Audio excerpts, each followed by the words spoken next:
The road to the inaugural Big Ten Championship game begins today. Several conference stars have their fans dreaming of the ultimate prize, including Michigan's Denard Robinson. But the Wolverines must overcome a familiar foe, the Golden Gophers. Minnesota and Michigan renew their rivalry with the Little Brown Jug on the line, next on the Big Ten Network. And here comes the Michigan Wolverines.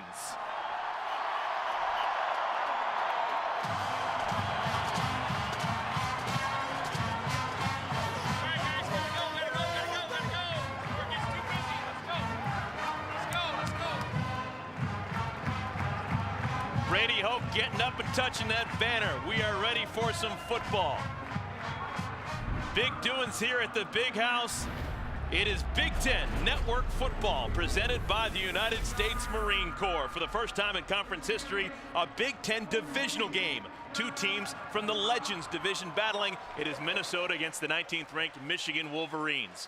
Hello everyone, so glad you could join us. Big Ten Network football with my former Northwestern Wildcat guy, cornerback Chris Martin. I am Eric Collins, and folks, the calendar now October, and we've got big doings, big stories from both sides of the ball at quarterback for both Minnesota and Michigan. Well, and for Michigan, it all starts with Denard Robinson. When you look at what he brings to the offense, particularly with his legs, he's responsible for 11 of the 16 offensive touchdowns. He has to have a big day. Bigger question, though, for Minnesota. Marquise Gray, I saw him in warm-ups. I don't think he will play. Insert Max Shortell. Offensive line has the onus. They have to keep him clean. All right, for the absolute latest, let's go down in the field. Deion Miller is standing by. Deion. Well, Eric, the good news for Minnesota is their head coach, Jerry Kill, told me he's feeling better than he has in a long time. But as Chris just mentioned, the same cannot be said for their starting quarterback, Marquise Gray, who's battled a toe injury all week. His status, quite literally, a game-time decision. If he does not go, it will be the true freshman, Max Shortell, making his first career start here in the Big House. He has played off and on, and when I asked Coach Kill about the tall order of making that first start in this stadium, he said, thank God for USC. Shortell led the Gophers on a near comeback in the Coliseum in that season opener. He's a confident kid with quarterback DNA. He's hoping to lead them to a big upset here in the conference opener. Eric? Thank you, Deanna. It looks like it will be Shortell, but we're going to have to wait. Jerry Kill and Minnesota, they have won the toss. They have deferred the decision until the second half. So they will kick off. Michigan will start, and already we're going to see that weather is going to be an issue this afternoon. Brady Hoke coaching his first conference game here at Minnesota, and the ball is being held onto the tee by a finger, and it sails out through the end zone. That is going to be the direction the wind is blowing, north to south or left to right, as you watch it on your screen at home. So Michigan starts on offense. Denard Robinson, the co-Big Ten Offensive Player of the Week, takes his offense onto the field. Well, he's been unstoppable, particularly on the ground, Eric. Lots of quarterback draws by design. You wonder if Minnesota's going to try and bring the heat, though, and make Denard Robinson a thrower today. Right now, Minnesota breaking the huddle. They will be going, check that, Michigan breaking the huddle. They will be going into the wind, a significant wind. Fitzgerald Toussaint in the backfield next to Denard Robinson. And Robinson wants to throw on first down. It is complete. Jeremy Gallen with the catch. A pickup of 8 yards. Take a look at our Bank of America keys to victory, Chris. Well, for Minnesota, it's on offense and defense, it's winning at the line, particularly if we have Shortell in the game. Got to give him more time. And then when you look at Michigan, Eric, offensively and defensively, they love to make impact plays, big strikes. Devin Gardner now in at quarterback for the Wolverines. A little bit of a surprise, and they hand it off to Robinson, who tries some option football. Razzle-dazzle, and it fails for Michigan. They actually lose 3 yards. Well played, a little trickery. You're going to see Denard Robinson. Here he is. He's just going to come in motion, hand him the ball, option play. Well played by Minnesota. Look at the force player outside. Great job getting the running back on the ground. So Michigan goes from 2nd and 2 to 3rd and 5. Gardner back to the sideline, and Denard Robinson out of the gun. Three receivers set for the Wolverines, trying to stay on the field and avoid a 3-and-out to begin the ball game. Open look for Robinson. He's going to run for it. First down and a bunch more. He crosses the 35 out to the 38 before the tackle is made by Kyle Henderson. Oh, this is where Denard Robinson can be deadly. He drops back. It's obviously a pass down, but then he waits and sniffs out a lane, and all he needs is a sliver of a crease, athletic enough, fast enough to hit it and cause damage. Now second all-time in rushing yards for quarterbacks in Big Ten play. Only Indiana's Antoine Randall El has run for more yards than Denard Robinson, just a junior, as a quarterback. Handoff. Toussaint crosses the 50. He's got a chance, dragged down from behind at the 28, but a huge gain for Michigan. Kyle Henderson saved a touchdown, but it's a gain of 37. When you study the tape on Toussaint, he is a straight line guy. He's looking to make one cut and use his track speed to get on the second level. Great blocking up front, and that's what they want to do here. Get the run game going, not have to rely on Denard Robinson. Here it's going to be right inside, has a lead block, and that's what you want. Give the ball to the track guy, let him get downhill. Now they move Toussaint out into the right side of this formation. In the backfield, Vincent Smith, and Smith has the ball. Smith still on his feet, barrels down to the 22-yard line. While we have a moment, let's take a look at the starting front wall for the Wolverines. New starter at left guard. Ricky Barnum is banged up, so Michael Schofield, sophomore from Chicago, gets his first start at guard. Backs and receivers. Now we just saw Vincent Smith with that carry a moment ago. Want to get that passing game unlocked.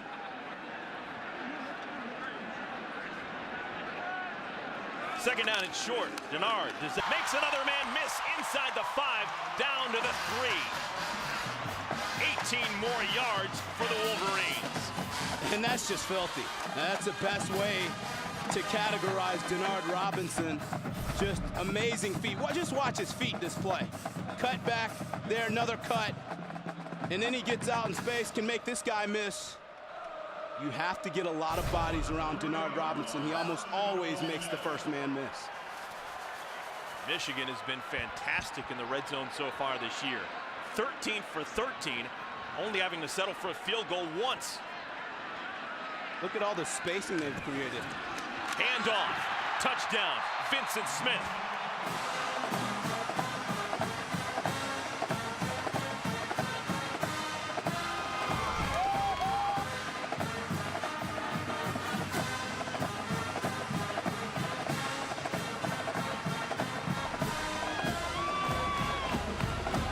Michigan goes 80 yards, lickety-split. 3-yard touchdown, Vincent Smith, and it's a 6-0 Wolverines lead. Brendan Gibbons for the extra point. Michigan, last 75 yards of an 80-yard drive on the ground, and they catch in for 7. Big Ten Network Football is presented by the United States Marine Corps. The few, the proud, the Marines. By Auto Owners Insurance. Get to know the independent agents representing Auto Owners Insurance, the no-problem people. There is the flagpole on Central Campus near the Diag. We'll be back to Ann Arbor in a moment.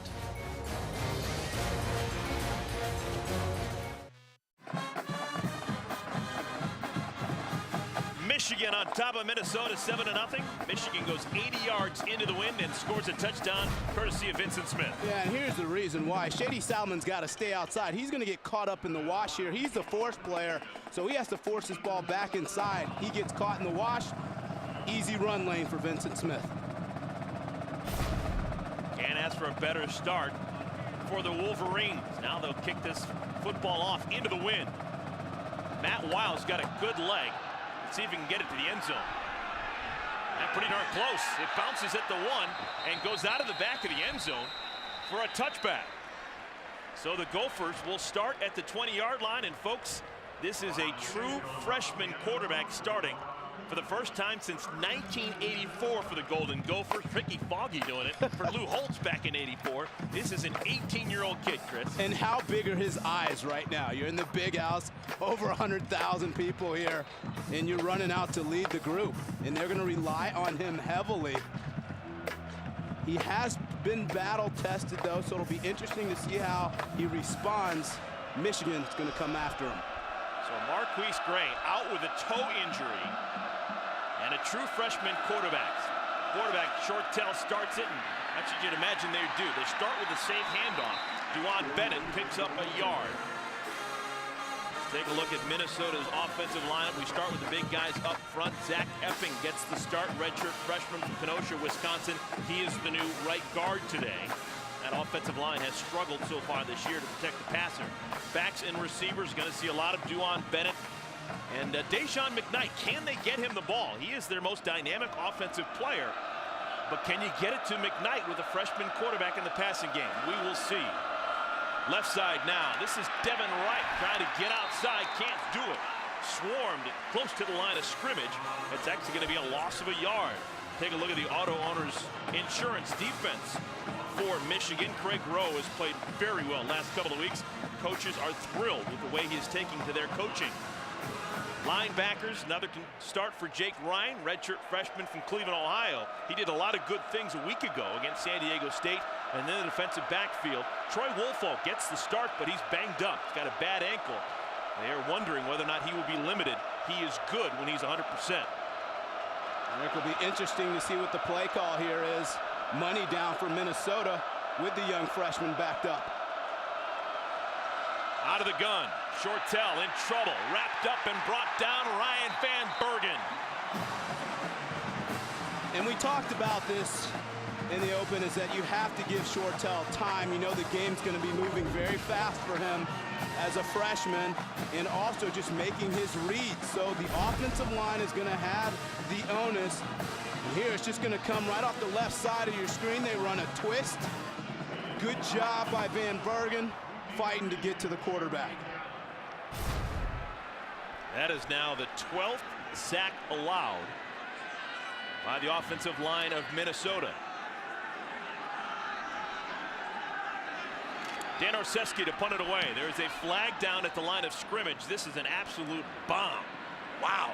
With the wind at his back, gets it all the way to the 25. Jeremy Gallen is tackled on the spot. Punt of 59 yards and a negative yard return. Here is Dennis Lipsky, today's referee.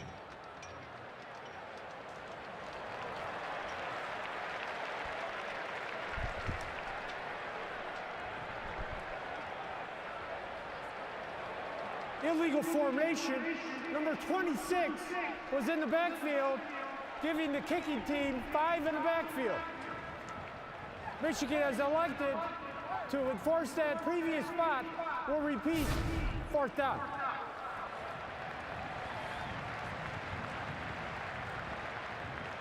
No, why not? That was a 59-yard punt with a negative yard return. Might as well make Minnesota do it again. Well, sure, now you have a good chance for a return. You mentioned the win element. Possible bad snap. Good, just a smart call. So the line of scrimmage now moved to the 11-yard line as the wind is howling here at Michigan Stadium. Orseski from his end zone. This another good boot. Man, this one even better than the one before. At the 25-yard line, Gallen falls down when he fields it. Folks, that's a 64-yard punt with no return. Yeah, because of a swirling wind, he had a tough time tracking the ball, but he had plenty of running room. So you know he's kind of kicking himself right here. There's a clear run lane, but it's hard to track it. Well, if you're Jerry Kill, you just realize that 6 minutes into the game, the best thing your team has done is punt the football.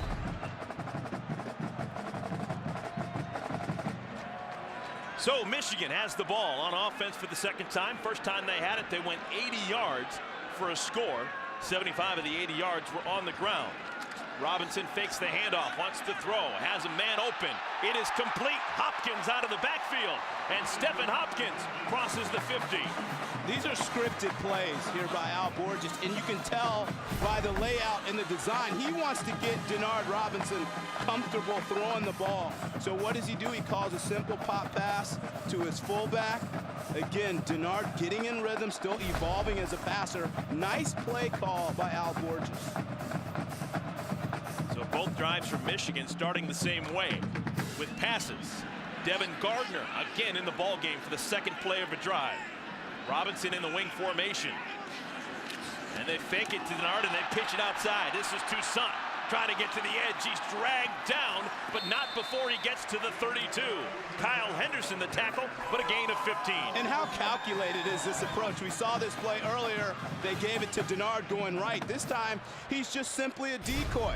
But because he's so good, everybody goes with him. It allows for Toussaint to outflank the defense. Beautiful fake by Gardner.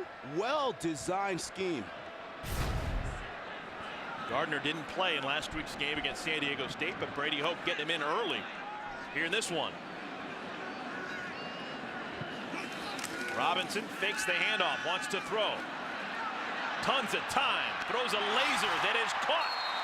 Junior Hemingway with the grab inside the 20. Another gain of double digits. This one's 16 yards. Well, Minnesota is last in the Big Ten Conference in terms of pass defense. Obviously, Michigan knows that, wanting to create some harmony with Robinson and his receivers. Good job outside.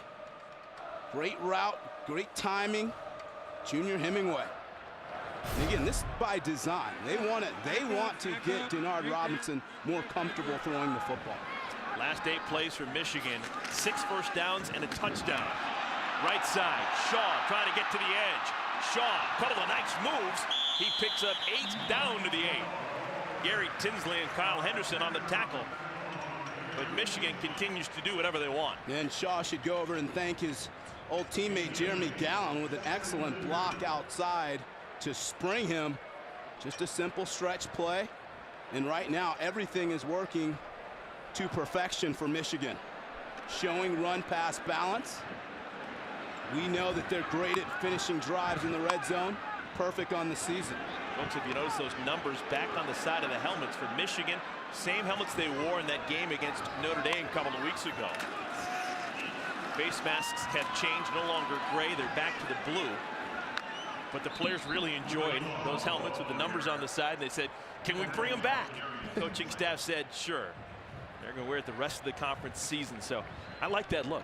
That's a nice look. That play loses a yard. It's going to bring up 3rd down and 3.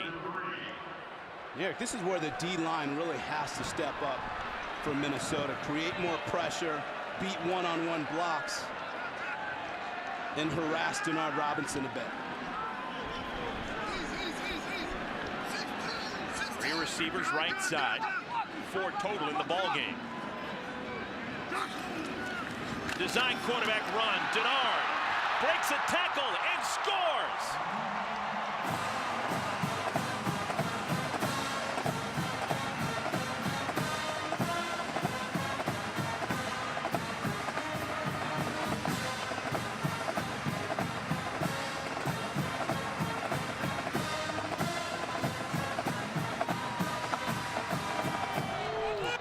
Denard Robinson, another touchdown. His 6th rushing touchdown on the season.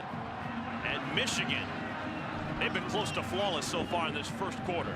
Denard Robinson calling his own number, that play audibling at the line.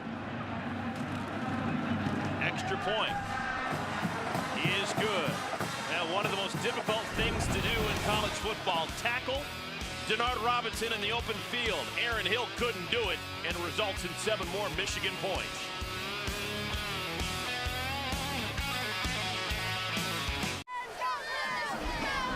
Minutes into this one, it has been all Michigan Wolverines in the battle for the Little Brown Jug. A 14-0 lead over Minnesota. Yeah, and you're going to see Michael Schofield fill in. He's going to get a nice pull-around seal block on the linebacker that's really going to spring it. It is right here. Beautiful shot. Opens up the lane for Denard Robinson. good football intelligence by Robinson, checking into that play, shifting the running back over, and then finding the crease.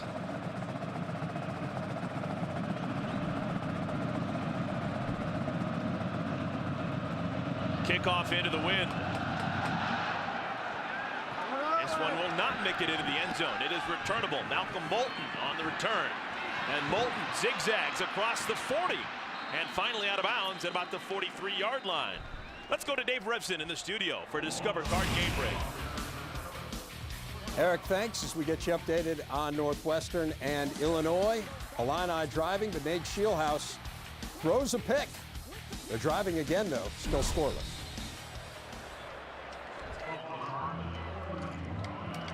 Thanks, Dave. That is a grudge match. Two teams from Illinois, but not too pleased with each other's programs, Illinois and Northwestern. Yeah, and something that you don't see very often, Shieldhouse throwing an interception. Be curious to see how Dan Persa can play his first activity of the year.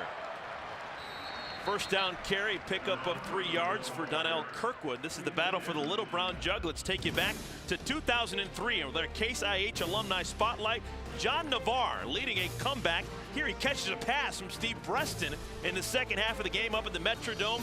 And the comeback is on for Michigan. Later, Braylon Edwards would be able to haul in this 52-yard touchdown pass from Navarre. And the comeback continues. Touchdown, Chris Perry. Eventually, it was a 38-point second half for Minnesota, or for Michigan, and they won the ball game in comeback fashion, 38-35. And John Navarre is in the building today. We'll get a chance to talk to him in a moment. Eric Lair makes that catch. Gain of 5. It's going to bring up a 3rd down and 2.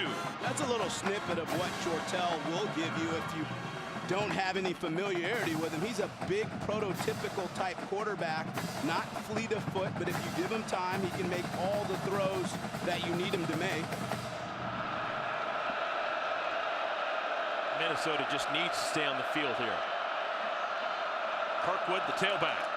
They give it to him. Some power running, and it doesn't work against that front wall for Michigan. It's a loss of a yard. It's going to bring up a 4th down and 3. What's the decision here with an 18-year-old quarterback? Well, I think you got to punt it. You got a hot team in Michigan, and you're going to see Kovacs coming from the right side of the screen. He comes unabated, able to get down the line.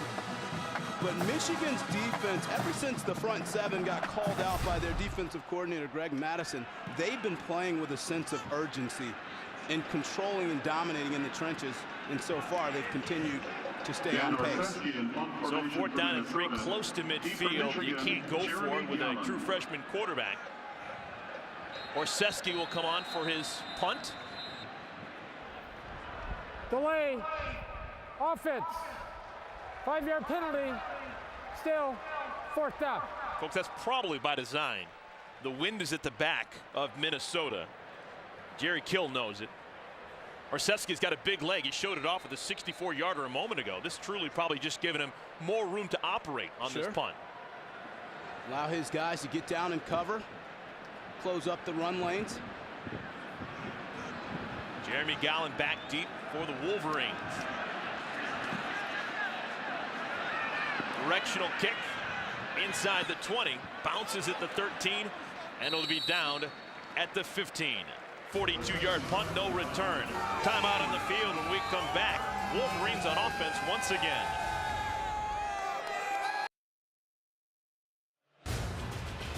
Beautiful day to walk the campus. That's the Alumni Center here in Ann Arbor. Michigan, of course, home to many famous alums. How about the first American to walk in space, Edward White? 38th President of the United States, Gerald Ford. Voice of Darth Vader, James Earl Jones. Michigan believes there's probably 500,000 living alums worldwide. All the fun facts. Who knew? The Wolverines already over the century mark on the ground. This is their 3rd possession of the ball game, already 14 points. Robinson to throw on 1st down. Gallon has the ball, and Gallon out across the 25. He's pushed out of bounds moments ago. Deion Miller caught up with John Navarre. All right, John, well, 8 years ago, you were trailing 28-7 in the fourth quarter against Minnesota. What do you remember about conversations in the huddle and on the sidelines at that point? Well, just confidence. I mean, we knew what we had to do. We kind of scrapped the game plan a little bit, went to a hurry-up 2-minute offense, and nobody panicked. We just stayed calm and kept chugging along. It was just a matter of time before we were going to, pull that game out. Yeah, the greatest comeback in Michigan history, and you remain second all-time in this school in passing yards and attempts, completions, and touchdowns. What does it mean to you to be a part of football history here?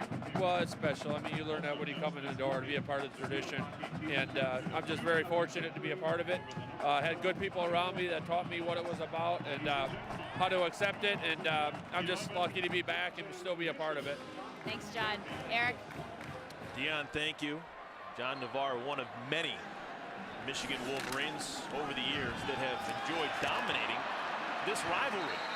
Run up the middle. This is Vincent Smith. Smith gets out to the 45-yard line, a pickup of 10. Look at these numbers career-wise for Navarre. Over 9,000 passing yards, second all-time in Michigan history. 72 touchdowns through the air. Yeah, he was your prototype pocket passer. Big-time arm. Comeback he led Michigan over Minnesota, the battle for the Little Brown Jug. It's been done quite often. 36 of the last 39 games for the Little Brown Jug have been won by Michigan.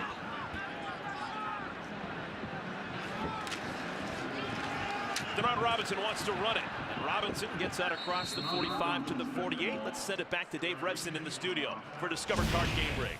Eric, we told you Illinois was driving, and they have cashed in. Nate Shieldhouse to A.J. Jenkins, his third touchdown of the year, 7-0 Illini over the Wildcats in Champaign. Thanks, Dave. So the defense right now for Northwestern seems to be an issue. They're up against an offense that's explosive, starting with Jenkins, one of the premier receivers in the Big Ten. Third time today, Devin Gardner has checked in at quarterback. Gardner hands it off to Denard. Denard wants to throw it back to Gardner. And now Gardner wants to throw, but there's room in front of him. He gets out to the 50 before he is tackled by Gary Tinsley. A lot of razzle-dazzle, but it's only a gain of 2. Well, Al Borges is going deep in the playbook. We've seen already so far. A couple design reverses. Once again, we're going to have Denard Robinson. He's going to come this way. And then he's going to look to throw it back to Gardner, who then looks to throw it downfield, but it's not there. And because of the timing, he does the smart play, tucks it in, and gets what he can get. And they'll take it. I think Gardner's going to be special before it's all said and done. Softball from just down the road in Detroit. Now back on the sideline, Denard Robinson out of the gun. Third down play.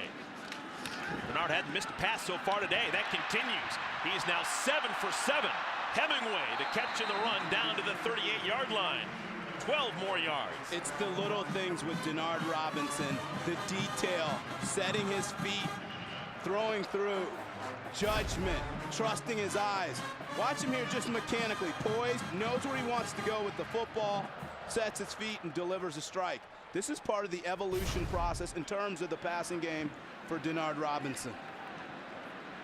As great as Denard Robinson has been so far this year, it has been mainly what he has done with his legs. Passing just coming around. And once again, we're going to have Denard Robinson one out of those wings. Devin Gardner under center. Fourth time we've seen him do this. Fake the handoff. Gardner is going to run right side. He's going to get the first down and then some. Inside the 25, lowers the head, and he's out of bounds at the 23. You know what this does, too? It forces future opponents, defensive coordinators, to have to think about these formations, these sets, the abilities of Devin Gardner. So we're going to see it here, just a confident running action. He's a big kid, but he's very fleet of foot, has all the athletic traits you look for. And right now, Michigan is just imposing their will on Minnesota, and it's starting with the job they've been doing in the trenches. Toussaint in the backfield next to Denard Robinson. Denard throws. That's now 8 completions in a row. Junior Hemingway tackled at the 17-yard line. Pickup of 6. And you notice these are simple throws. It's not challenging him, throwing a corner route or a comeback. Simple throws, building confidence. I like it. Simple throws have resulted in some very interesting numbers for Michigan. Already a 14-0 lead as we head to quarter number 2.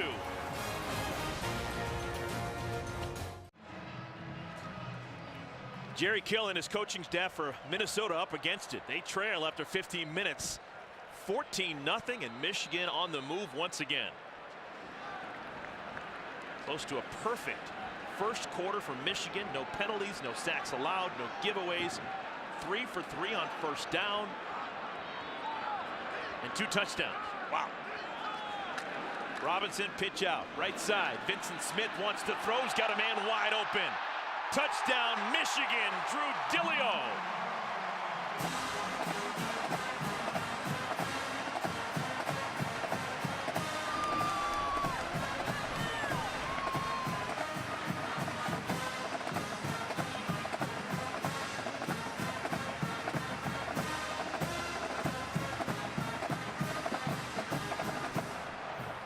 Michigan showing you why they're the 19th ranked team in the country, why they're a perfect 4-0. They are playing perfect football so far. Everything's working, and some days when you wake up, put on your shoes, you just have it all working for you. And so far for Michigan, that seems to be the case. Brendan Gibbons going to get tired kicking these extra points. So another long drive results in a touchdown. This time halfback pass. Vincent Smith showing off for the arm. And showing off a great sell on the fake. Making it look as though he was going to run on the toss action. You see the bunch. When you're a defensive back, you are a pass defender first. Brock Vereen that time jumps the fake. Dileo wide open in the end zone. Dileo's second touchdown catch of the season. Now today, the Icon Series returns. This time, a look at legendary coaches of the Big Ten Conference on the season premiere. How about we begin with Michigan's Bo Schembechler. Big Ten Icons presented by Discover. Today, immediately following the postgame show only on BTN. I think we need to talk to Glenn Mason. If you're a head coach and your name is Glenn, you need to give yourself a nickname. You got Glenn Bo Schembechler. You got Glenn Pop Warner. If only Glenn Mason, our guy in the studio, had a nickname. Instead of Mace? He had a wonderful career. Minnesota, Kansas. Low kickoff, bobbled at the 5, picked up. Moulton swarmed and dropped inside the 10. There is a flag down on the field. This is what you can't allow happen if you're Minnesota, to start getting lazy, change your demeanor. During the return, illegal block in the back, number 32 of the receiving team. Half the distance to the goal, first down. We're going to see it here. That's an easy call right in the middle of the screen. At that point, Eric, what you want to do is just throw your hands up. Let's go down in the field. Dion Miller is standing by with someone who I'd imagine is very interested in what's going on in the field right now. Dion? Oh, he is. I'm with Athletic Director Dave Brandon, and we were talking about the impact of Bo Schembechler. You played 3 seasons for him. What kind of an impact did he have on your life? Well, Bo's had an impact on every player that ever played for him. He's an iconic figure. He's legendary, but most importantly, he was a great leader and taught us all a lot about football, but also a lot about life. There isn't a day at Michigan Athletics that doesn't go by without somebody referring to something Bo said or taught us. Yeah, he's left a big imprint for sure. What do you see in any similarity between him and perhaps Brady Hoke? Well, they both teach toughness. They're intense in terms of the way they prepare the team. We've hit more in practice this year than we have in years. They really stress defense, and they're loved by their players. They're respected by their players first, but the players love to play for Brady just like they love to play for Bo. Well, you said you'd protect me here on the sidelines. I appreciate it. Maybe you could still play. Well, I'll take care of you. I'll make sure you don't get hit down there. Thanks so much, Dave. Eric. Thanks, Dion. Bennett with that carry, tackled by J.T. Floyd, and I I swear to you folks, we didn't coach him up. David Brandon said Bo Schembechler, an iconic figure. That was on his own doing right there. Just a reminder, immediately after the post-game show today on BTN, Big Ten icons presented by Discover, Bo Schembechler, one of the legendary coaches. And the best thing that David Brandon said, Eric, about Coach Schembechler is that his players loved him and they loved to play for him. And you get that sense here about Brady Hoke as well. Yeah, the Gophers had picked up their first down on this drive. And now we're going to have a 3rd down and short. Craig Rowe comes in and blows up that play, tackling Kirkwood at the line of scrimmage. You know, Rowe's an intriguing player. He's transformed his body from last season, putting on about 25 pounds. So that helps him in the run game. He's able to anchor Coach Greg Madison. Defensive coordinator loves that. And he knows that it starts with his front 7. They've been playing much better these last 2 weeks. And right now, they're owning that line of scrimmage. Rowe actually leaves for this 3rd down play. He's replaced by Jabril Black, number 55, one of the ends. 3rd down and short, out of the gun. Pump fake, nothing doing. 2nd time today, the sack of Max Shortell. Jake Ryan, the redshirt freshman, got him. Well, all quarterbacks hate to see pressure right in their face, particularly a freshman quarterback. Good job of just imploding inside, keep fighting. See the pressure, and look at the penetration. He has nowhere to go with the football, reminding you folks, he's a young player that's having to learn on the go, not the environment that you want to do that in. Greg Madison's Wolverine defense had a hard time getting pressure on the quarterback so far this year. Just 4 sacks coming into this game. They've already got 2 sacks here in our first half. Fair catch called for and made by Jeremy Gallen at the 31-yard line. When we come back, Michigan has the ball their 4th time on offense.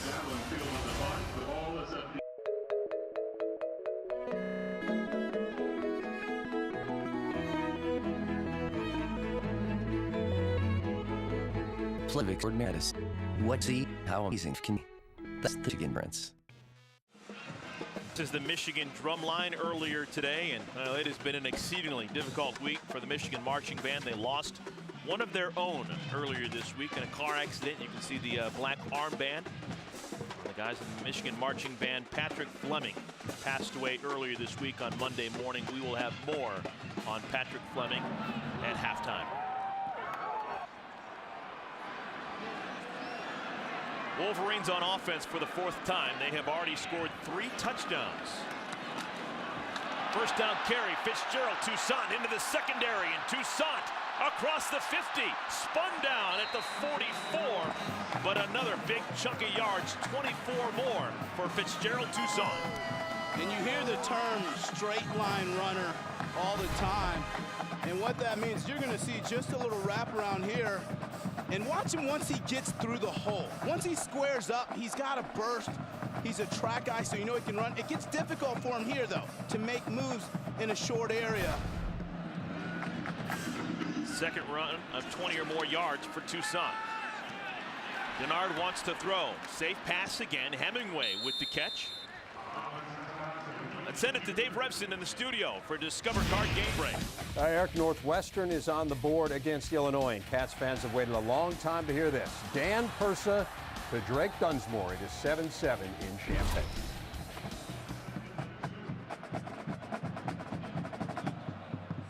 Thanks, Dave. Good to see Dan Persa out playing again. He is one of the most dynamic players in all of college football. Yeah, and he's coming off of a very tough injury with the Achilles. Nice to see him back out there.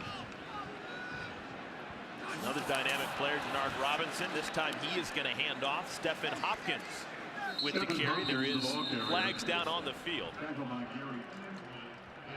Gary Tinsley made the tackle, but we'll have to sort this one out.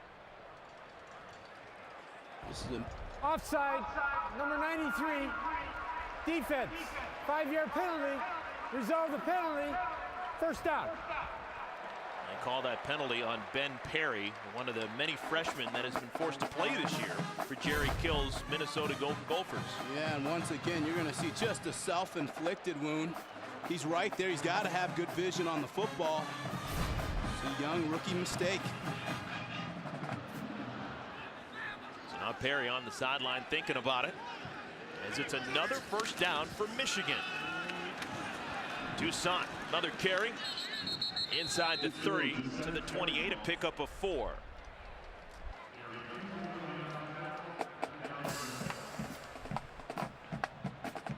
BTN introduces BTN Live Big, the initiative to recognize and inspire community service efforts throughout the Big Ten and the world. To live big is to find a cause that you're passionate about and do something about it. Don't miss the season premiere of BTN Live Big, hosted by former Michigan Wolverine Dhani Jones. Presented by Buick. That's today, 4:30 Eastern Time, only on BTN.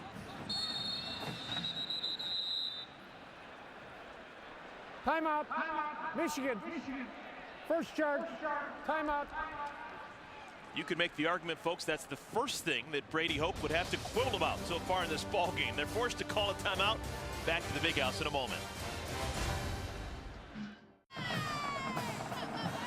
Second quarter action, Michigan on top of Minnesota 21-0 with my partner Chris Martin. I'm Eric Collins, and as you guys may be able to see, we're both wearing pins today in honor of BTN Live Big, new show hosted by Dhani Jones. Yeah, former Michigan guy.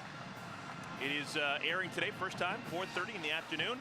That's going to be following our ball game right here. We've got a game that so far has been all Michigan.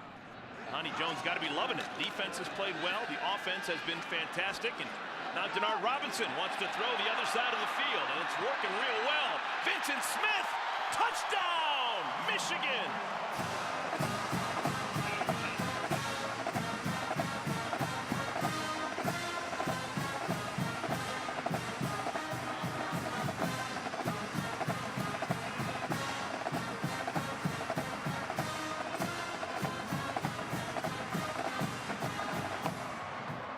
Vincent Smith already today has rushed for a touchdown. He's passed for a touchdown. He has now caught a touchdown. What more can you ask for? Oh, doing it on all cylinders, as is that offense. Everything seems to be working. The lefty, Brendan Gibbons, now 4 for 4 in extra points, and the lead swells to 28-0 Michigan over Minnesota. Well, you knew it's an explosive offense, but you just think they're doing a good job of scheming. You're going to see he's just going to come here, get outside, and Denard knows exactly where he wants to go. I mean, it's a great screenplay, good call. But look at the blocking down the field, the effort, the hustle to get bodies on the ground. See it there. That's excellent play. That's something that you can't coach here. And I think that has been one of the critical differences with this Michigan team. They play with great effort. They never take plays off, and they finish. Evidence in that play. All right, Chris, walk me through this. It's a windy day. Winds out to 22 miles per hour. Denard Robinson came into this game a 48% passer. He's 10 for 10 here in the first half. Well, it's been simple throws, though, right? So you're getting him comfortable. Nothing down the field, nothing vertically. Just check down, drops, allow him to get in rhythm. It's by design. And I think Al Borges has been masterful to that point, because now you're getting a confident thrower in Denard Robinson to go along with his fancy footwork. Matt Weil kicks it off. Spinning kick into the end zone. And it'll be a touchback. Well, coming into today's game, this is how Denard Robinson himself compared to the entire Minnesota Golden Gophers offense. Had just 5 fewer rushing yards. Remember, Denard leading all of college football, at least the FBS level, in rushing yards. Close to it in passing yards. He has just been fantastic this year, but I guess you could also make the statement that Minnesota's offense has not been as good as Jerry Kill would have liked. Right, and it's still work in progress, and the problem is when your offense stubs its toe, it puts your defense back out on the field. They wear down because of how explosive Michigan's offense is. There are multiple fouls on the play. Personal foul, number 29 of the kicking team. Personal foul, number 32 of the receiving team. Those will offset. First down, Minnesota.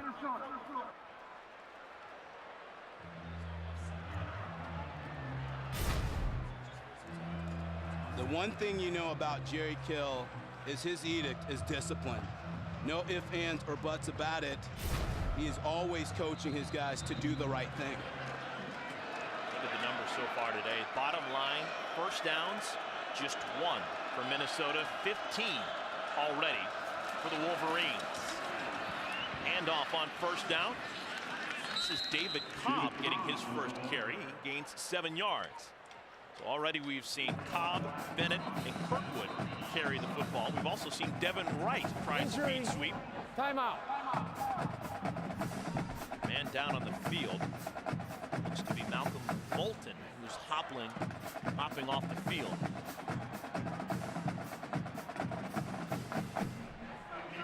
He's their sophomore wide receiver. And he's critical in this pass game. Yeah, you can see it right here. Gets rolled up on from behind.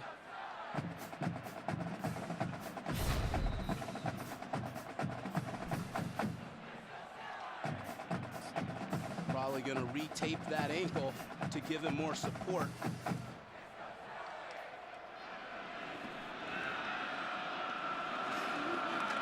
On second down, Shortell in trouble. He's already gone down twice, make it 3 times.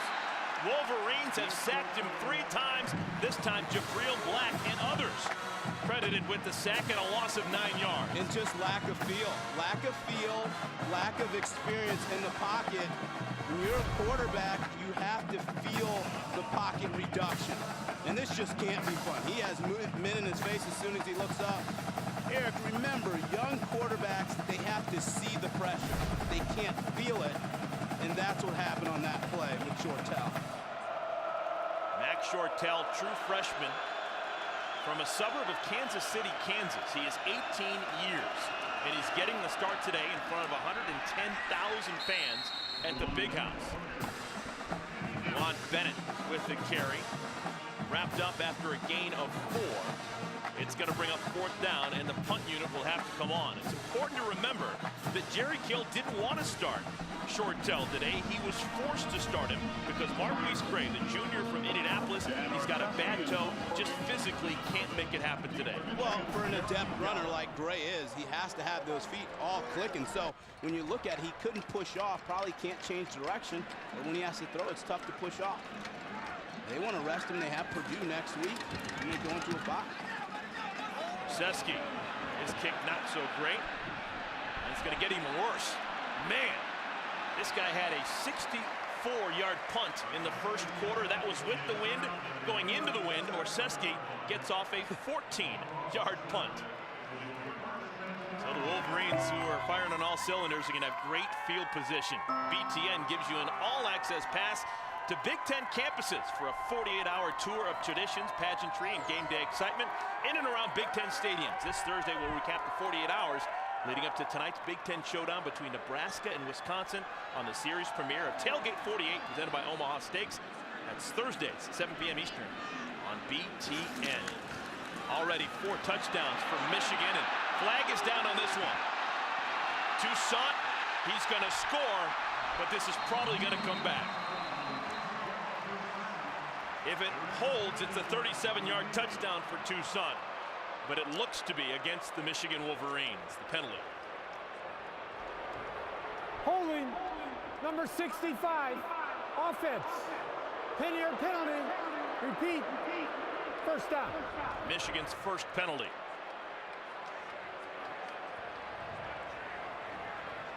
And that's going to negate a run, but once again, Toussaint showing quickness here, and you're going to see it's just going to be right in here. Collapse block down, gets those hands outside. That's an easy call.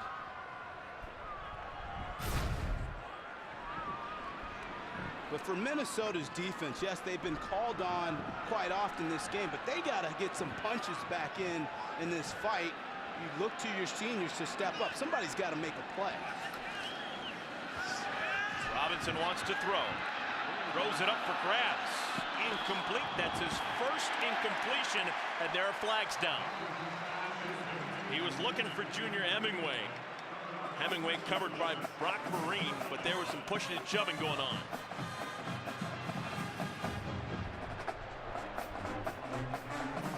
Well, I talked to defensive coordinator of Minnesota, Coach Clays, about Denard's ability to throw the football, and he said he's better on his deep throws. You know, he likes to throw a lot of jump balls, give his receivers a chance to go make a play. Pass interference. Number 9, defense. 15-yard, previous spot, automatic, first down. So wipe the incompletion off the books. Denard Robinson still 10 for 10. Yeah, they won on this play at Michigan because they got the penalty call, but that was not a good play, though, by Denard. He's got to be a little smarter than that. He threw that one off his back foot and really just tossed it in the air. So far, he's looked mechanically sound. You don't want to see him regress.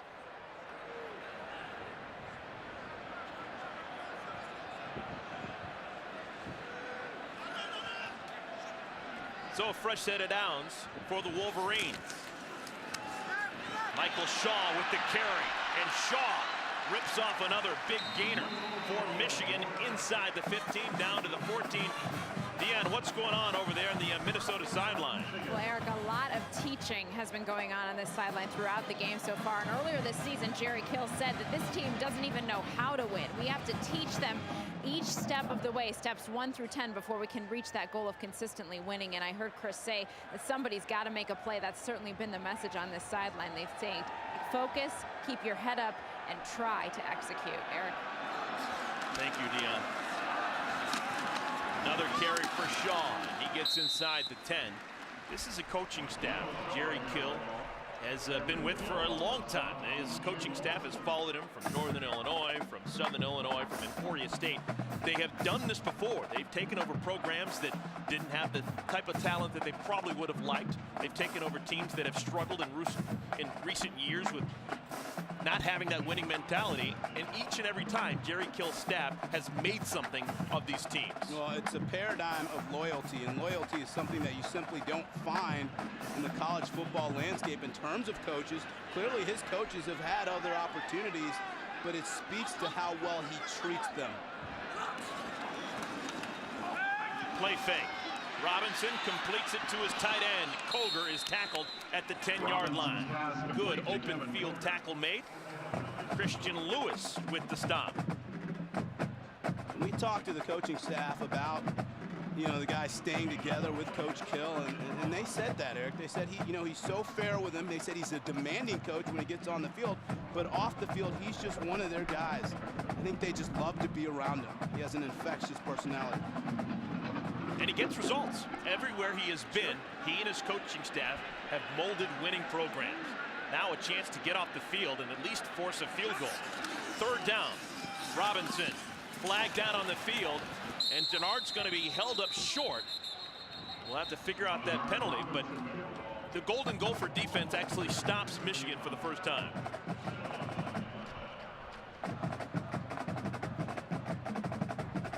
Holding. Number 50, offense. That's a 10-yard penalty. We'll repeat. Third down. I'm a little bit surprised that they would take the penalty. Why not just fourth down? While we have a moment. Minnesota has declined the penalty. It'll be fourth down. Okay, that makes a little bit more sense. While we have a moment, here's the Auto Owners Insurance defense for Minnesota. This is the 11 that started the game. Michael Amephilon, true freshman, getting a start today just because the coaching staff thinks he can really rush the passer. Gary Tinsley, normally the playmaker in the middle.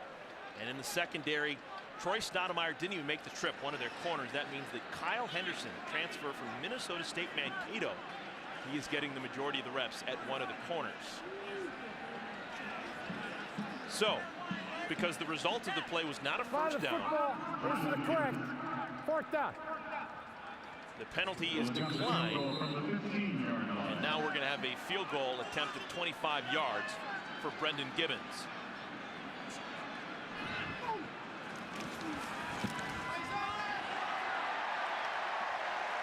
So a small victory, I guess, for Minnesota. They keep the Wolverines out of the end zone, but 3 more points put on the board. It is a 31-0 lead for the Wolverines. The Buick Human Highlight Reel celebrates former NCAA athletes doing great things in their community. Let's take a look at one of those stories now.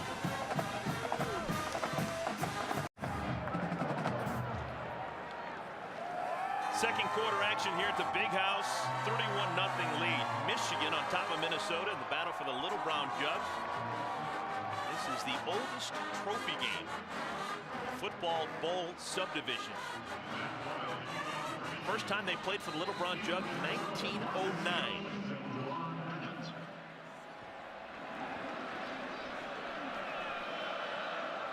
Matt Wild, kick it off. He's got the wind at his back.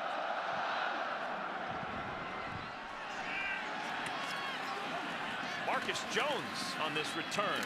And Jones is stuck at the 20-yard line. Nice tackle made on special teams.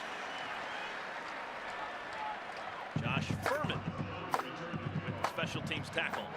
Michigan playing well in all phases of the game, offensively, defensively. Great form tackle, exploding through contact, running his feet. It's exactly how you teach it. Marquise Gray Jr. from Indianapolis was actually out on the field warming up beginning of today, but he was not able to go. Told the coaching staff, you know what, it just is not going to work. So Max Shortell, true freshman from Shawnee Mission, Kansas, getting his first start in front of 110,000. Design rollout, right side. It's complete. Dejon McKnight with the catch. Pickup of 8 yards.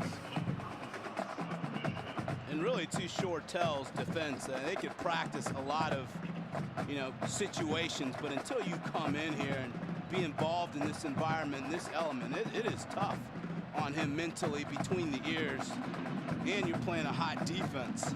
What can Jerry Kill and his offensive coordinator Matt Linegrover do to try and make him more comfortable and more effective? Well, it's going to start with the offensive line. They have to step up and give him more time. Incomplete, looking for the tight end Eric Lair. That incompletion is going to bring up a 3rd down. There's a flag down in the defensive backfield. The problem for Minnesota's offensive line is that the defensive line's playing so well for Michigan and with a great deal of confidence. Pass interference, number 7, defense. 15-yard, automatic, first down.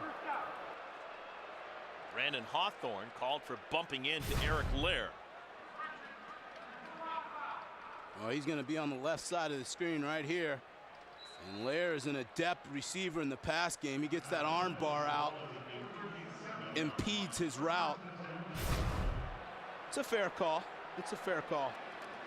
So that's going to give Minnesota just their 2nd first down.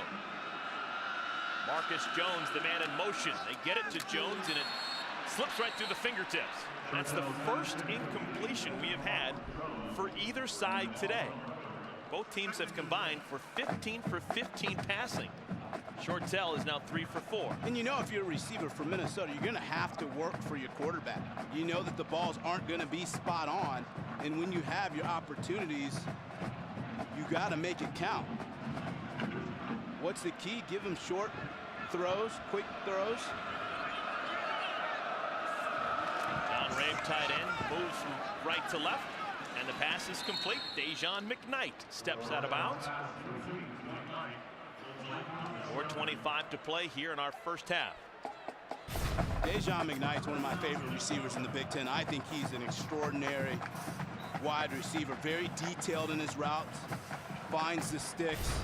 He's their big play threat. He's one of those guys, though, that you got to get him involved in the game early.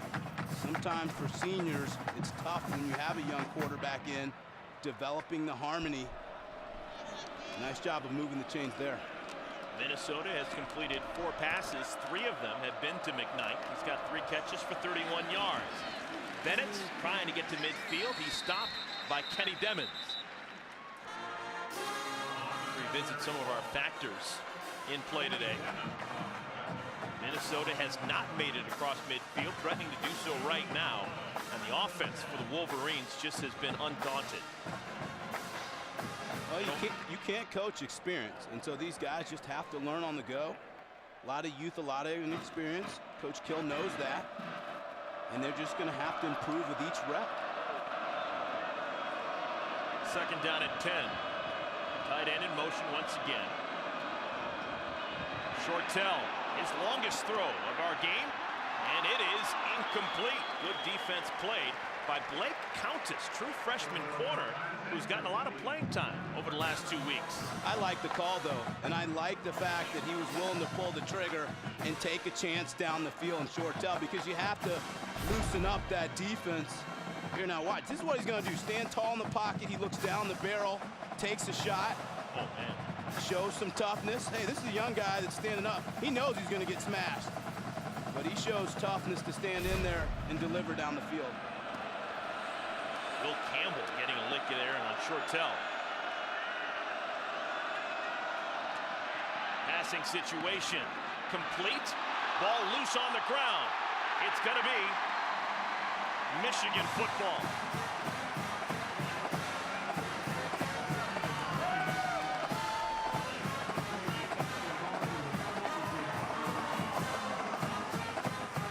It's a completion and a fumble recovered by Carvin Johnson. Ball security, ever so important. Just good habits. Protect the football. Time Green does a good job of pulling the ball in. But what you want to do is rake the hands. Nice job by Countess getting the ball out of there. Calling on the Cavalry to recover the fumble. Another sudden change here for Minnesota's defense. Here to be a great call on the field. A catch, a fumble, and a recovery by Michigan. Toussaint with the carry. Crosses over the 50. Tackled by Kyle Henderson. It's a gain of 8. Stay tuned, everybody, for the Buffalo Wild Wings halftime report. Dave, Jerry, Howard, and Glenn will be along from our Chicago studios. Scores and highlights. Busy day around the Big Ten. A lot of good games today. Chris, for the first time, divisional play in the Big Ten. This game is a battle of the Legends division. It means that Michigan and Minnesota committed to playing each other every year. Everyone in each division plays each other, and then there's a designated crossover game and 2 other games that you will play against your other division. Yeah, it also means that every game within your division is of critical importance. You want to get to the big dance in Indianapolis. Number of conference games hasn't changed to play 8 in the Big Ten championship game. Coming up on the 2-minute mark. Michigan has scored every time they've had the football. 4 touchdowns and a field goal. Robinson, incomplete. He was looking for his tight end, Coker. Good job, though, Minnesota, creating some pressure on Denard. And what you don't want him to do is start getting lazy. Don't set his feet, throwing the ball sidearm. It's important for Denard, who's still in the development stage, to work on every single snap. Look at the top of your screen. That was the first incompletion for Denard Robinson. 11 for 12. Already over 100 yards. Vincent Smith has been huge today. Rushing touchdown, a receiving touchdown, and a passing touchdown. Here is Vincent Smith with the carry. It's going to be short of the first down marker, but just by about a half yard. Kim Royston with the tackle, a pickup of 8. Vincent Smith is a great change of pace back. Michigan calls timeout. We'll take it with them. 1:42 remaining, first half.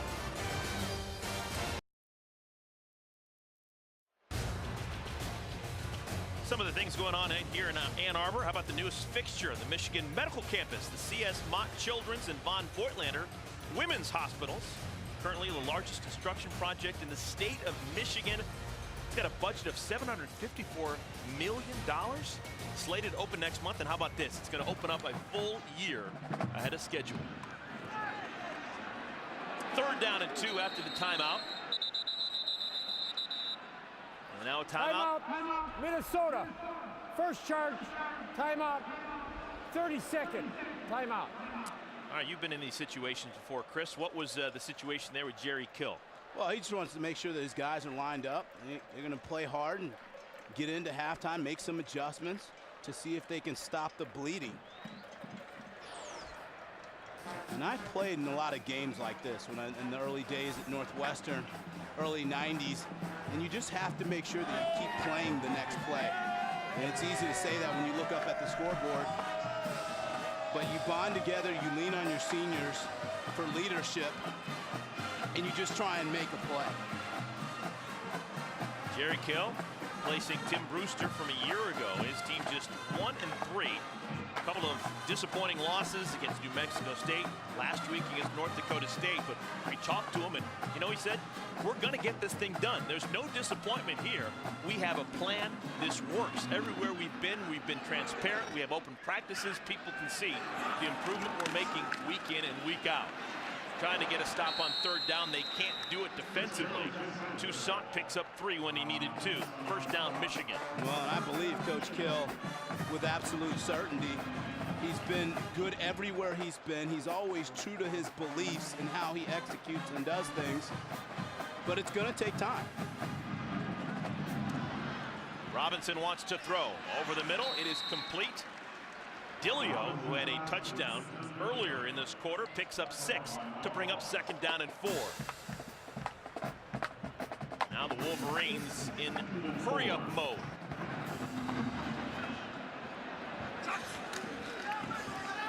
Robinson doesn't take much to get him out of the pocket.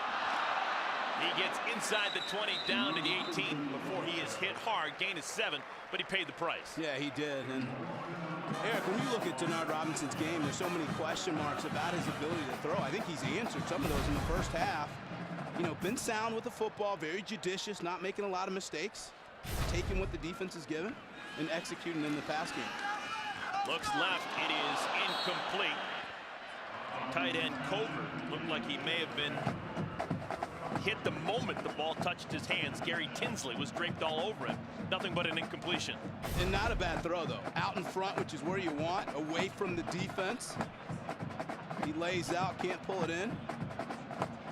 But Coker's one of those hybrid guys that they love to move around and get the football in his hands. He's a big body tight end, but he's not an end-of-line tight end. He's a guy that, you know, you'll see on a lot of seam routes.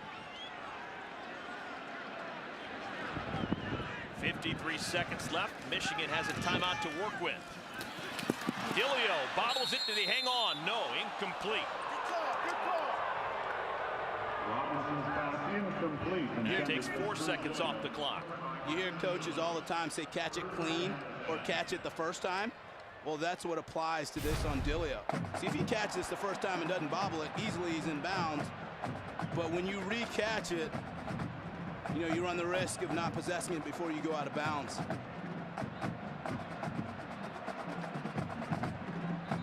That's another well-thrown ball outside, away from the defender. The ruling on the field is an incomplete pass. The play is under further review. The key is, does he possess the football? He's juggling it there. He gets control of it, but where does he get control? Is his foot already on the white line? I think the replay official is also going to look, when he hits the ground, look like the ball may have shifted a bit in his midsection.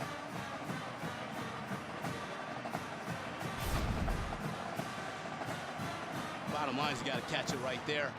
But he's juggling it. He has it. Look, feet right there.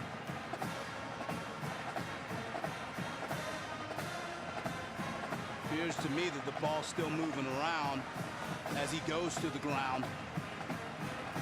It was a good call by the officials on the field. And you got the technology, you might as well use it, so they take a little bit longer to make sure that call is correct. The call on the field, incomplete. You need indisputable video evidence to overturn. And I think we're going to have a verdict pretty soon.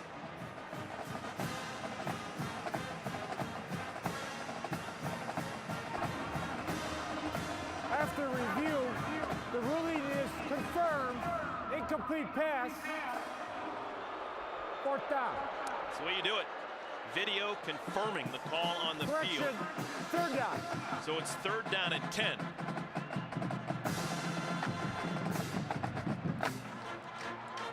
Denard likely to get another chance to put this ball in the air. Work on his skill set. He's been an effective passer. Look for 86 Coger. We mentioned how active he is in the pass game. Roy Roundtree hasn't caught a pass so far today. He's number 12, bottom of your screen. Over the middle, just how you called it, Chris. Kevin Koger, touchdown, Michigan.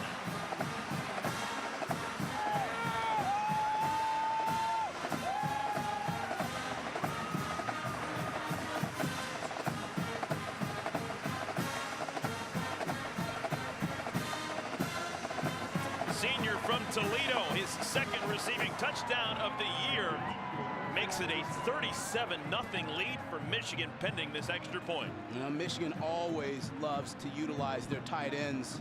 He's sort of a security blanket for Robinson.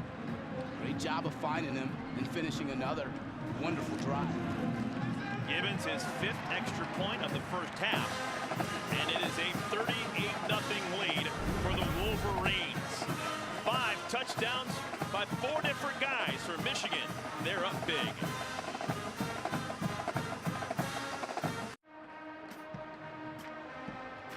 Michigan on top of Minnesota 38-0, 45 seconds left here in the first half. Kevin Koger, touchdown reception just a moment ago. Well, yeah, and oftentimes battles are won right at the line. You're going to see Koger with a great jab step, and then he's able to get Cooper in a trail position. One at the line. Good job of finding him by Robinson. You got to get better misdirection by Cooper.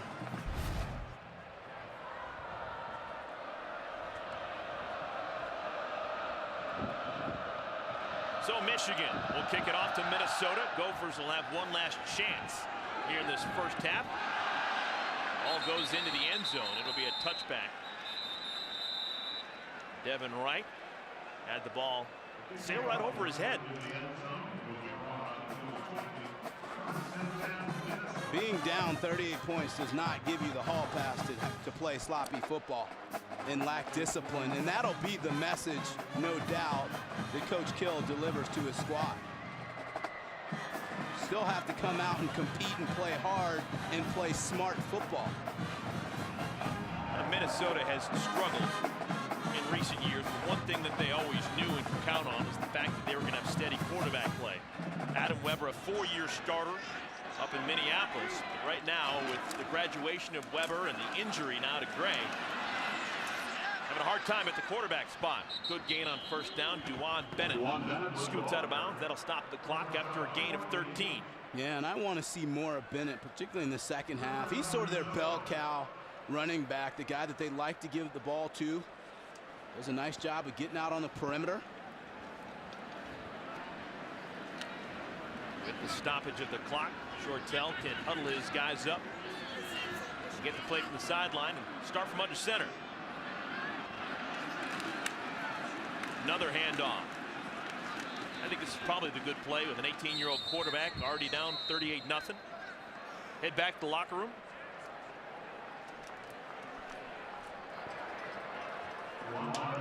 Head back to the locker room.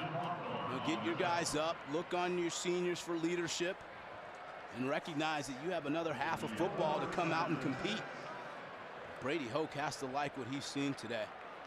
The offensive dexterity, a quarterback who's been sound in the field general. Defense that's playing lights out, continuing that trend. It's the Michigan team playing with great effort.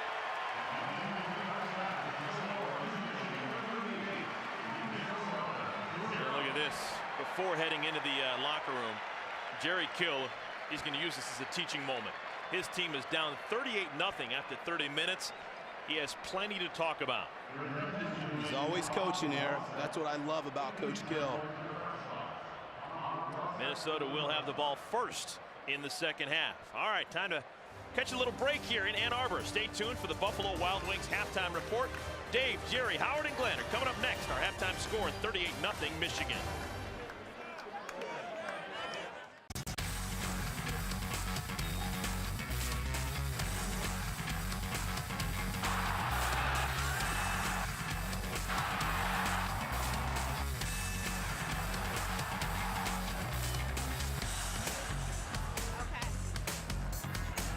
Big Ten Network football presented by the United States Marine Corps. The 19th ranked Michigan Wolverines, showing you why they're ranked so highly.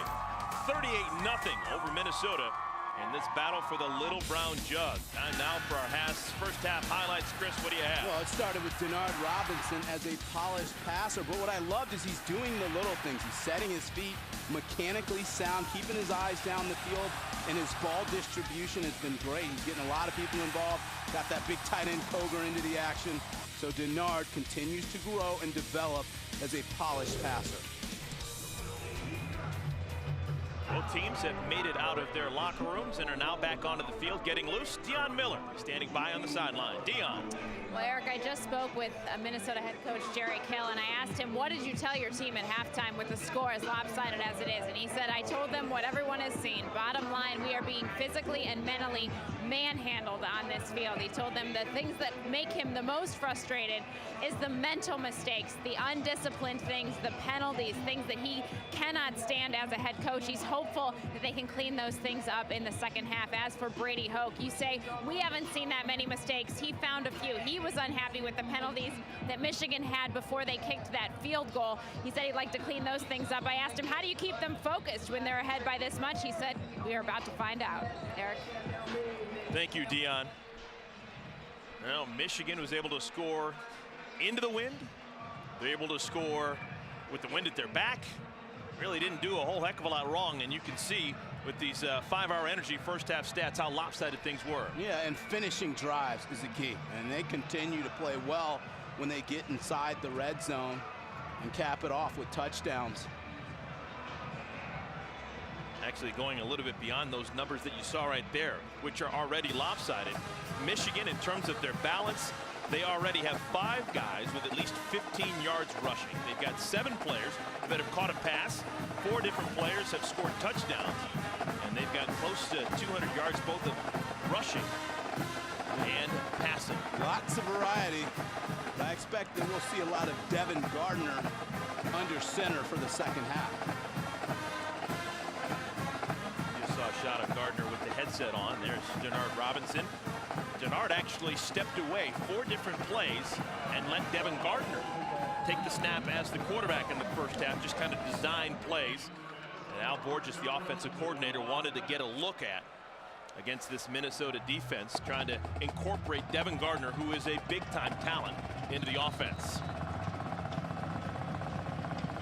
All right, good news for Minnesota. They're going to start with the ball here in this second half. It's going to be a moment before we do it. The ball has been knocked off the tee. We've been playing with consistent winds of about 20-mile-an-hour winds. Deion, what's the latest down on the field? Yeah, well, the wind continues to swirl. It has warmed up a little bit, but that wind has been really rough at times. Some gusts that are pretty severe, obviously knocking the ball off the tee right there. So that's something they'll have to contend with, both teams here in the second half. And the wind looks to be going north to south, basically left to right on your TV screen at home. So Matt Weil will kick with the wind at his back. Not going to make it even to the 10-yard line. So opportunity for Marcus Jones to return it, and he gets out across the 30. So good starting field position for the Minnesota Golden Gophers and their young quarterback, Max Shortell.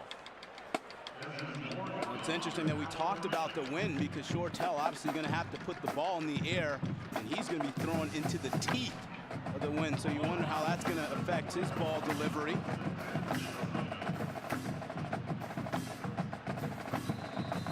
Minnesota average starting field position in the first half, their own 21, not making it easy on this true freshman from Shawnee Mission, Kansas. The key is to get him lathered up. Short throws, easy throws, before you go for the home run ball. 3 receivers. And now in the ball game for Minnesota. Shortell goes left side looking for McKnight, who is out of bounds. Chris, you played in Big Ten venues when windy conditions were all around.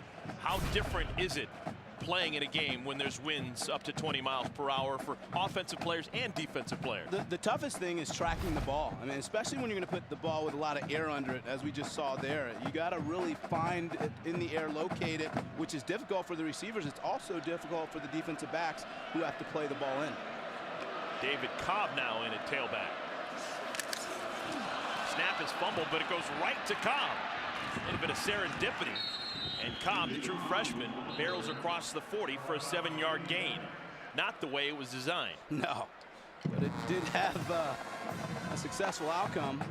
The other thing about Minnesota, Eric, to point out is that, you know, this offense has to stay on the field to give the defense a rest. Their defense was called out much of the first half. Got to keep Michigan's offense on the sideline. Third down.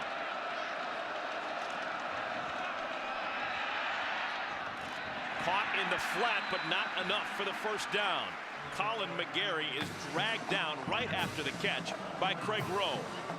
Well, Rowe showing you why he's a little bit of a hybrid at that defensive end, sort of outside linebacker type position, able to get outside, track down the receiver in the flats, showing athleticism to go with his ideal size. So the punt team will be sent out by Jerry Kill. Dan Orseski was a busy man in the first half. 4 punts for a 41-yard average, including a long of 64. This one into the wind is going to be held up. Drew Dilio calls for the fair catch and makes it at the 26-yard line. A punt of 32 yards. Now, the last time that Minnesota won against Michigan, 2005, right here at the Big House. Ernie Wheelwright, 20-yard touchdown catch. Gary Russell, big gain down the right side.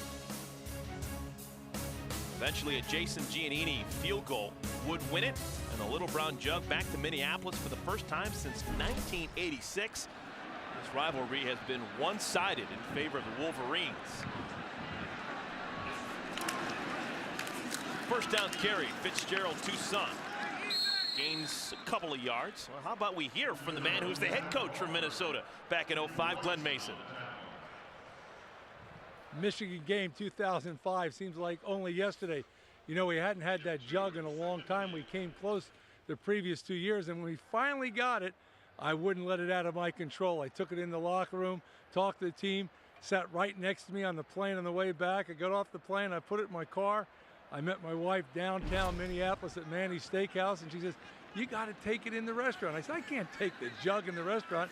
Well, she talked me into it. When I walked in, the place went wild, and as we were sitting having dinner, everybody came around and wanted to get their picture taken with it, and all of a sudden, my life flashed right before me. I looked up, and there was a gentleman holding the jug up with one hand and a martini glass in the other, and I thought, oh my gosh, if he drops that, I'm dead. But it seems like yesterday. That's great stuff. Hey, why not? Little Brown Jug actually was first purchased in 1903 by the Michigan team when they're in Minneapolis. They just wanted some water that they knew wasn't going to be contaminated. They're a little bit paranoid. They bought it for 30 cents. Something purchased for 30 cents over 100 years ago is now so cherished and valued.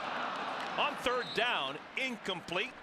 Trying to get the ball to Junior Hemingway. That's going to be a 3 and out. Here in Michigan, they call those turkeys. 3 duds in a row. So it's their first 3 and out, and the punt team will have to come on for the first time. This gives us an opportunity to look at Will Hagerup. Will Hagerup, the punter, his first punt of the year. He was suspended for the first 4 games of the year, violation of team rules, but he is now back in good stead with the team, and he'll be punting with the wind at his back. Brandon Green back deep. Line drive. It is caught on the move. Flag is down. And Green tripped up as he crosses the 50. Good return if it holds up. Good job of Green securing the catch first and foremost, making the first defender miss and then getting down the sideline. During the return, illegal block in the back, number 13 of the receiving team. 10-yard penalty for the spot of the foul. First down. Timeout. Well, penalties continue to hurt Minnesota. That is now their 6th in today's game.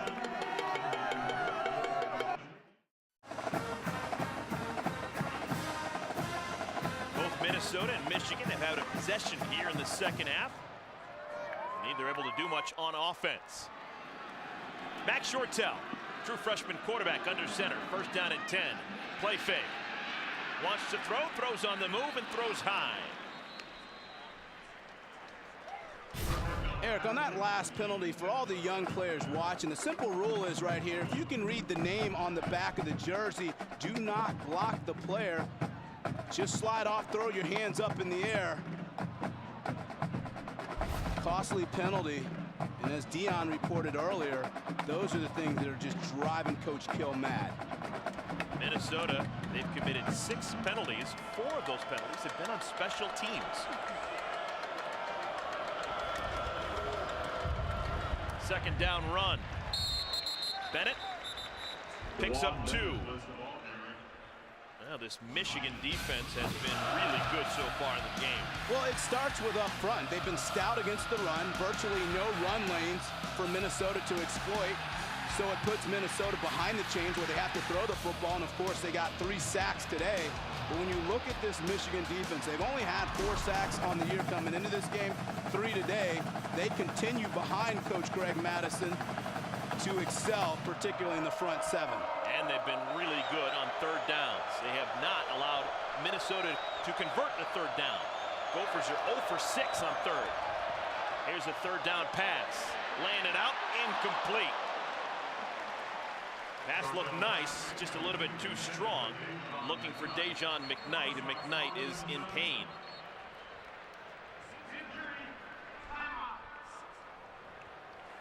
It was Carvin Johnson who ran into McKnight, and McKnight's still down on the ground. We'll take a timeout. Back to the Big House in a moment.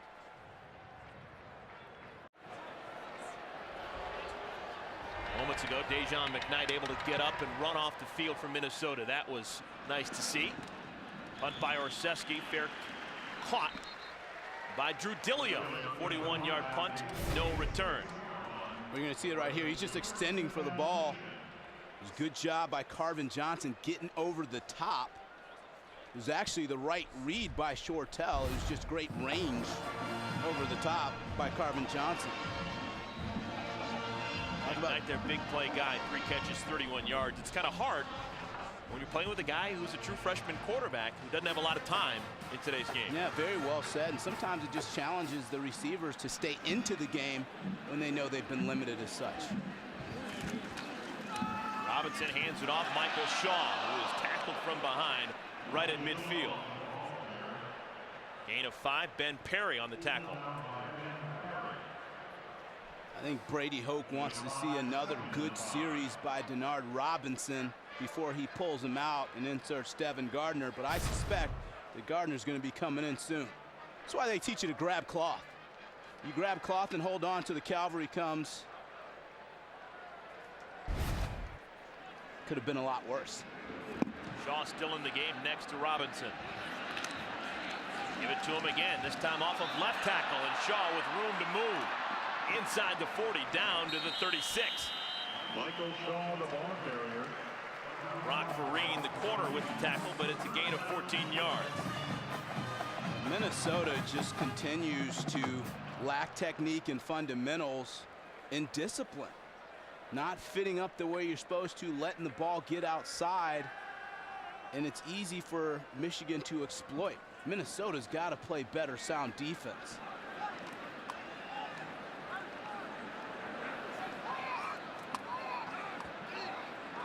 Jeremy Jackson into the game, moves in motion. Out of the backfield, Kevin Koger, the tight end. Stiff arm, still on his feet inside the 20. Big fellow rumbles forward. 17 more yards for Michigan. Koger showed you his upper body strength. Personal foul, roughing the passer, number 57, defense. Half the distance to the goal, automatic first down. Aaron Hill called for the personal foul. Making a bad situation worse, but look at Koger. We talked about how active he is in the pass game as a tight end. Look at his upper body strength here, Eric, as he just shoots out the stiff arm to Manuel to get extra yardage. So Michigan back in the red zone where they have been perfect so far this year. Wraparound handoff to Shaw, and Michael Shaw down to the 1. Michael Shaw. 8 yards for the senior from Trotwood, Ohio. Well, Michigan has a cadre of backs that all are very capable runners. We've seen Toussaint, Vincent Smith having a big day, and Michael Shaw continues to work. Shaw was actually the guy who was the leading ground gainer for Michigan. The last time these two schools met, it was back in 2008. He rushed for a team high 71 yards. See that Shaw was a little bit short of the goal line. Toussaint now in the backfield. Power formation, and Toussaint, did he get in? Yes, he did. Touchdown, Michigan.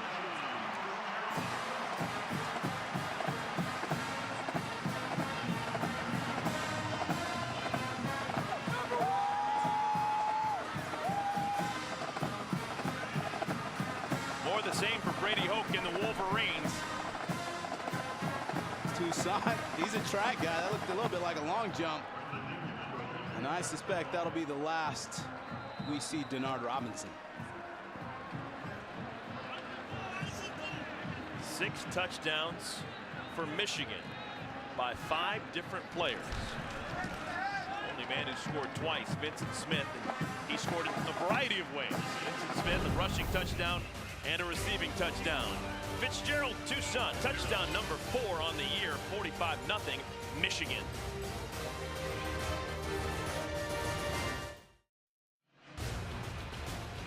$45-0 is our score. Michigan over Minnesota. Who's hungry? Hot dogs, a pretzel, maybe? A hamburger? Why not? Probably hard to eat in Goldie's. Oh, he's calling out the Gopher. Tried to club him with the helmet. I'll tell you who's eating is that Michigan defense today.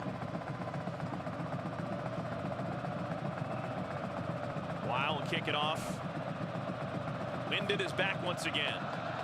Gusts up to 22 miles per hour, but even with the gusts, not able to get it into the end zone here. Maybe the leg getting a little bit tired after all these kickoffs.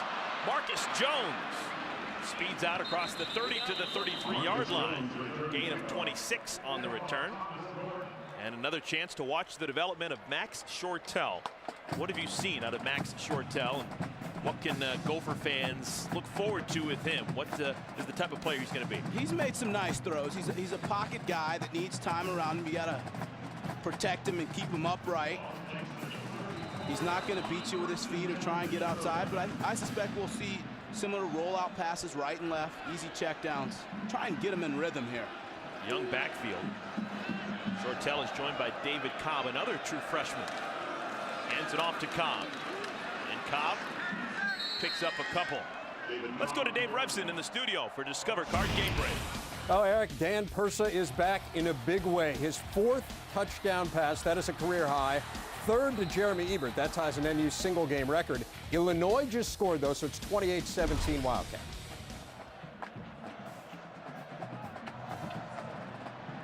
Thanks, Dave. Wow. Pat Fitzgerald got to be thrilled to see Persa back and healthy. Well, that's most impressive, particularly in that Illinois' defense has been playing as well as any team in the conference. 2nd down. Colin McGarry powers forward. Looks like he's got enough for a first down for Minnesota. Gain of 8. That'll be first down and 10. Yeah, just a rollout pass hitting the tight end, the Y position. McGarry, and that's what you want to do with Shortell. Don't make him try to think too much out. Simplify the offense, lessen the playbook, go back to the run attack. Should mention that Dejon McKnight has re-entered the game. He's bottom of your screen, number 6. He left last series. On first down, the carry, David Cobb picks up a yard. If you're just joining us, Max Shortell getting the start because Marquise Gray has got a toe injury, and it was game time decision as to whether or not he could play. Did warm up with the rest of his team but just not able to give it a full effort. And when your quarterback's not healthy, you leave him vulnerable to getting hurt. Yeah, no Jerry doubt Kill about wasn't going to do it. Well, and I had a chance to eyeball Gray in warm-ups, and clearly he couldn't push off, couldn't move around. So this is the right call. Keep in mind they have Purdue next week, so they want to rest him up as much as possible. Right side, McKnight can't hang on. Now maybe Dejan is going to get looked at a little bit more. Well, Eric, here's the deal: is that Minnesota came in knowing that they weren't going to have Gray available, so they wanted to establish a run game, shorten the game a bit, eat up the clock, keep Michigan's potent offense on the sideline. The problem's been is the defense has played just too well, particularly inside with the front seven. They've reestablished the line of scrimmage and just have annihilated the Gophers up front. So a third down play, 3rd and long. It is high and incomplete. Looking for Devin Crawford Tufts, another true freshman getting playing time. And it's going to be 4th down. Punt team will come on for the Gophers. Another 3 and out. And it's just a long day for the Golden Gophers.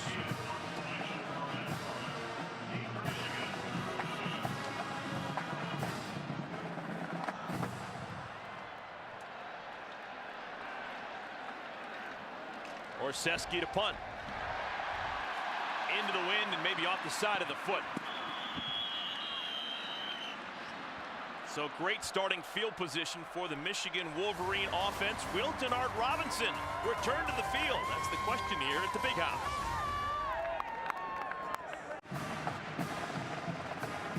$45-0 Michigan on top of Minnesota, and a new quarterback comes into the game for the Wolverines. Devin Gardner, you'd imagine he'll finish out this game. Oh, no doubt about it, and it's good for him to get these reps. You never know when he may be turned on due to be the guy. Sophomore from Detroit, Inkster High. Saw him in the first half take a couple of snaps. Now he's going to throw. Line drive is knocked away. Kyle Henderson, 5th-year senior. Good bit of cornerback play. Well, I think you want to see Gardner come in and execute the offense, stay within the framework of what they're trying to do. Now, keep in mind that they do have some pro-type plays in here, so when you look at that, he is a pro-style guy. Doesn't surprise me that they come out firing. Gardner had not thrown a pass coming into today's action. Didn't play last week against San Diego State. Michael Shaw out of bounds at midfield. It'll bring up a 3rd down. Keenan Cooper credited with the tackle. When you look at young quarterbacks, you always look at their judgment and their decision making. We'll have a chance to see Gardner here. Obvious passing down. Kind of watch through his eyes, see what he sees. Can he read and diagnose the defense?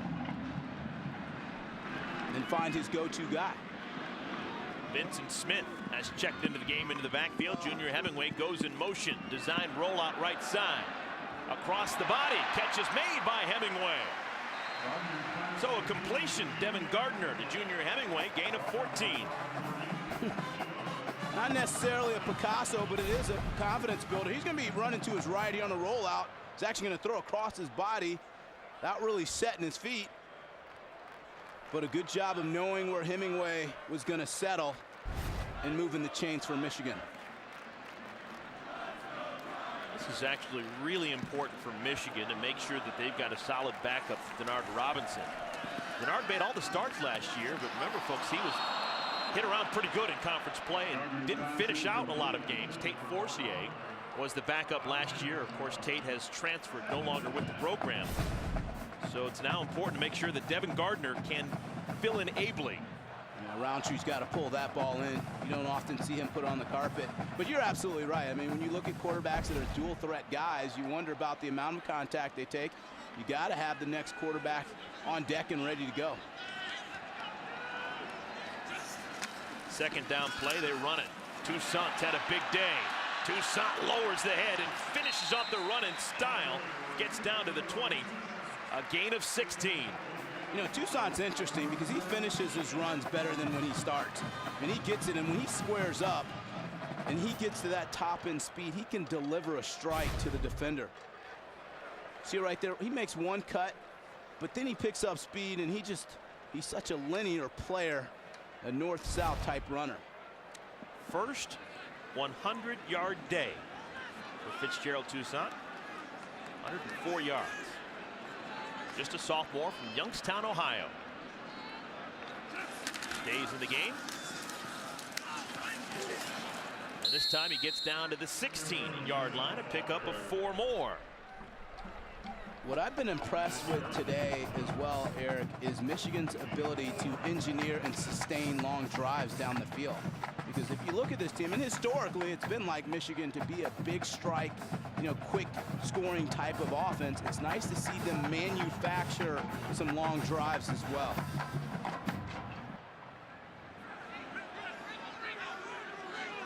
Toussaint behind Hopkins in the backfield. Hopkins playing a decent amount of fullback today. John McColgan not in uniform. Gardner refusing to go down. Looking like Denard Robinson here is going to try the left side. Still on his feet. And down to the 12-yard line. Well, he bled about 20 seconds off the game clock there. Yeah, the young man's got his swag for sure. But this is what he's going to give you. He's a 6'4" quarterback, so he's bigger in his size and measurables than Denard Robinson, so he's able to take the contact, because this should be a sack. But because of his physical presence, he's able to elude the rush, get outside the pocket, and then let his athletic traits take over.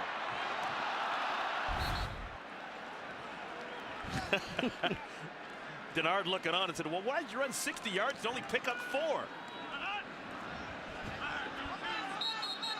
Tight end in motion may have been done incorrectly. That's Steve Watson, I think, may have. Delay of game. Offense. 5 yard. Still. 3rd down.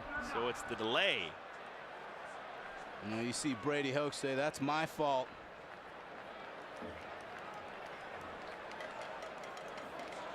Owning that mental mistake. What do you think is the most impressive thing about Brady Hoke as a coach? Well, I think the fact that his players love to play for him. I mean, there are guys that you're in the room with. We talked to a number of coaches, and they just kind of get it. I mean, he's a very personable guy. Obviously has a great understanding of football and intelligence. But his players love him. That's always the key. Certainly the key here for Michigan.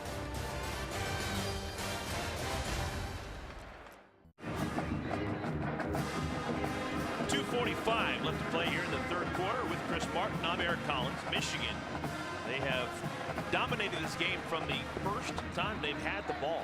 45-0 as they battle Minnesota with a little brown jug. 3rd down after the timeout. Gardner from the gun slips out of the pocket. Not going to get to the 1st down marker. He's tackled at the 15-yard line. Keenan Cooper up to the task. A pickup of 2. It'll bring up 4th down and 5, and the field goal unit will come on. Yeah, that time Minnesota choosing to bring the heat. They actually brought the corner off the short side of the field to test the awareness of the young quarterback Gardner. Time he felt the rush, doing a nice job of just getting what he can get, allowing for this field goal opportunity.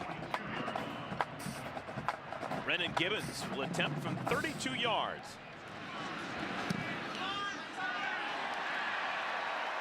And the streak continues. Michigan so far this year has not been stopped once when they get inside the red zone. Yeah, they know how to finish with points, and usually it's with touchdowns. So the lead swells. It's now 48-0. Not to toot your horn about.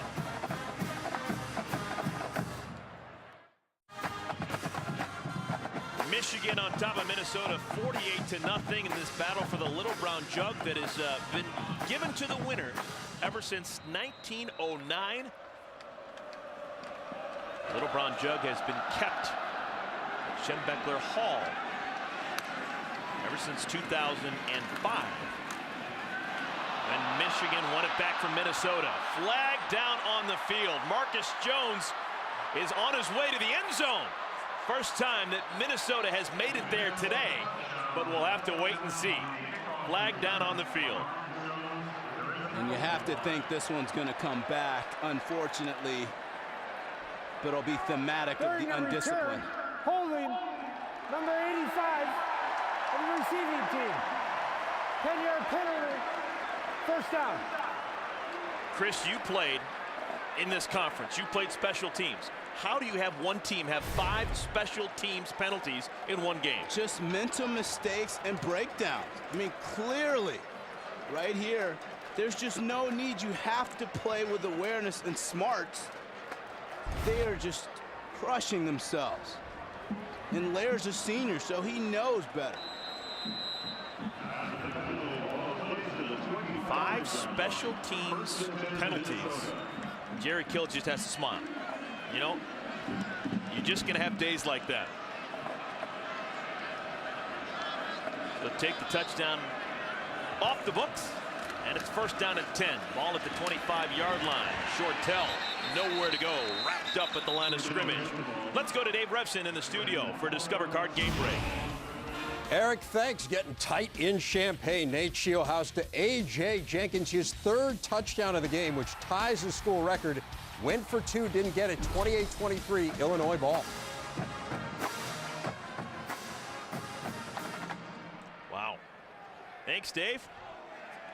Well, Illinois last year just had their way with Northwestern. At least Northwestern putting up a fight down in Champaign this time around. Second down, design rollout. Shortell throws on the run, and it is caught. Brandon Green gets the Gophers into Michigan territory.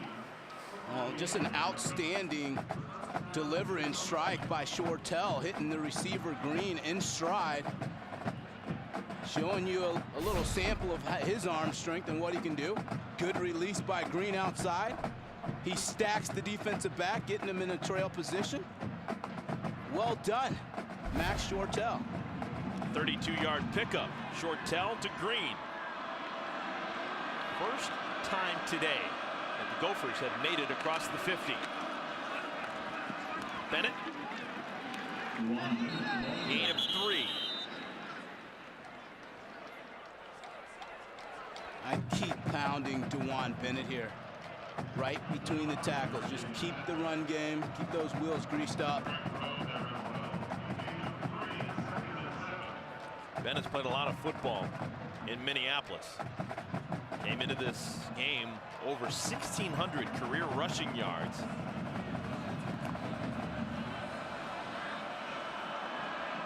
Maybe the final play of this 3rd quarter.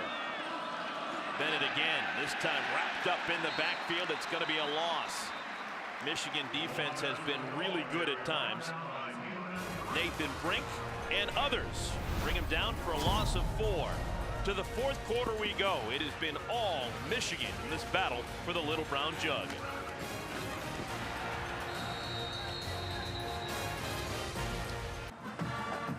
Welcome back, everyone. Big Ten Network Football presented by the United States Marine Corps. Start of the 4th quarter. The 19th ranked Michigan Wolverines all over Minnesota in this battle for the Little Brown Jug. Michigan on defense, as the Gophers have penetrated across the 50 for the first time today. 3rd down and 11. Slant incomplete. Jeshaun Harris was the intended receiver, but Blake Countess, true freshman from Maryland, had a hand in there and deflected the ball out. Well, Countess has played well today when his number's been called. That time doing a great job of driving on the slant route.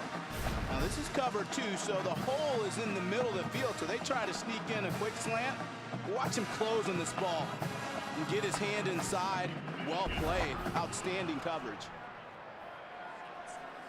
Dan Orseski, what a day he's had. Had a 64-yard punt. He's also had a 13-yard punt and a 7-yard punt. That was his most recent effort. This time the wind at his back, and isn't he glad? World is totally different for punters when you got the wind at your back. This one a beauty. Gophers, can they save it? It's going to be a touchback. So the ball goes into the end zone, but at least it improves Dan Orseski's punting average. It's going to be a punt of 43 yards, only a net of 23, but he didn't care. As long as it's not 7 yards anymore, he's happy. Good opportunity by Minnesota to back up Michigan. It was actually Duan Bennett, starting tailback for Minnesota, working special teams, trying to keep that ball alive in the field of play. Look how balanced they've been. That's what you want. Being able to run it when you need to run it and being able to throw it when you need to throw it. 473 yards of offense, and that number is going to go up. Devin Gardner, shifty little run, picks up 11 yards on first down. How much does the offense change with Gardner in the game as opposed to Denard Robinson? None.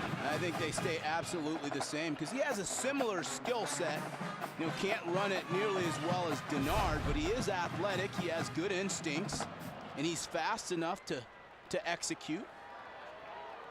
But he has a big-time arm, can make all the throws, and that's what they're hoping is that down the road he's going to be he'll be a very talented passer as well.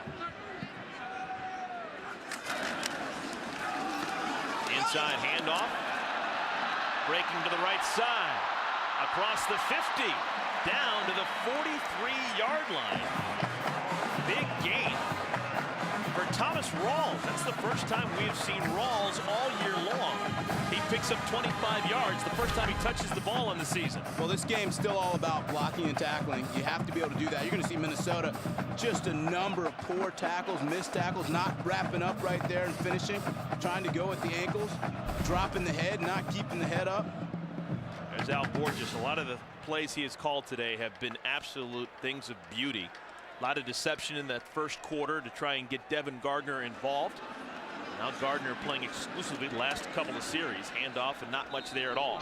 Let's go to Dave Revson in the studio for Discover Card Game Break. All right, Eric, been a close one in Bloomington, but Penn State getting a little distance from Indiana. Matt McGloin to Derek Moy, longest completion of McGloin's career. 74 yards, 13-3, Nittany Lions.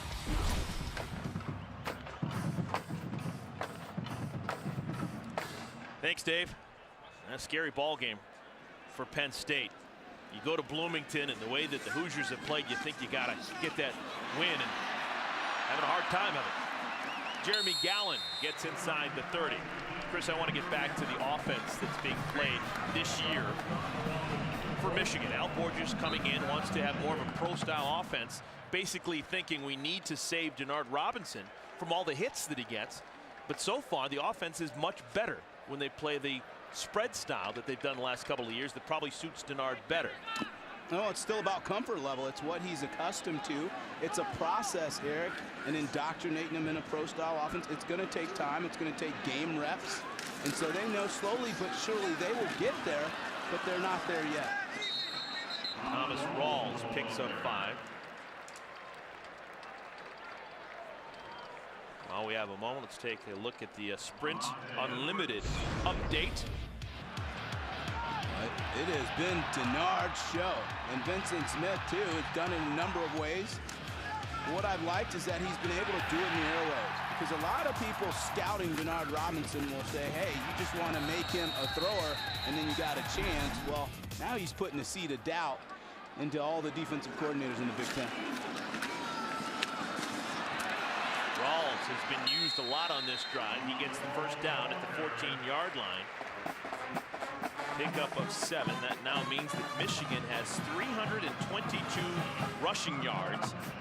This off the performance last week against San Diego State when they ran for 376 yards. Yeah, it's been a physical football game, and that's been the surprise for Minnesota. Really hadn't matched the physicality up front of Michigan's offensive line, who's been able to push them around quite a bit, and then also on the defensive side of the ball.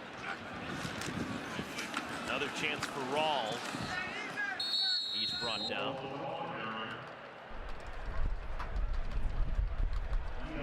In case you're just noticing those numbers on the side of the helmet we told you about in the first half, get used to it. Michigan going to keep those numbers on the side of the helmet all season long. They first did it against Notre Dame. Throwback uniform back to the late 50s, early 60s. And players really liked it, and the coaching staff was receptive. They said, you know what, you guys cool. like it, why not? Let's do it. Life goes in circles.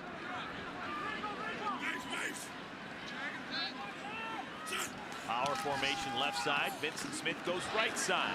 He is met with force and dropped at the line of scrimmage.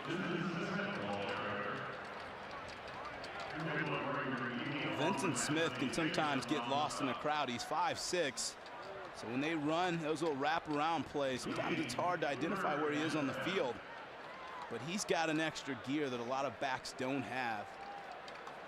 He can exploit the slightest of holes and turn a short run into a big one.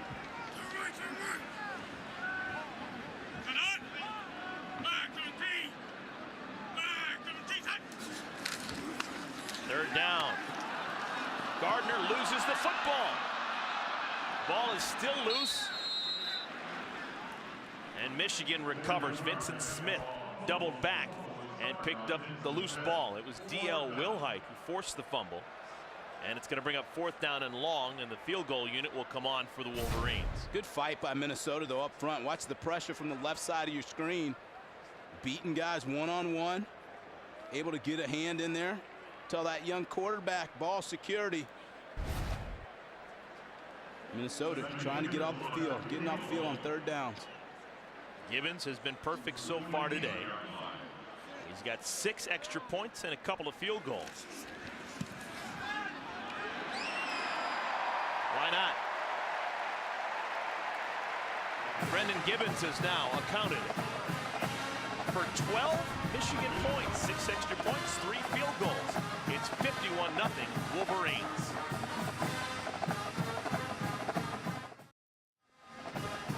The Big House big once again. 111,106.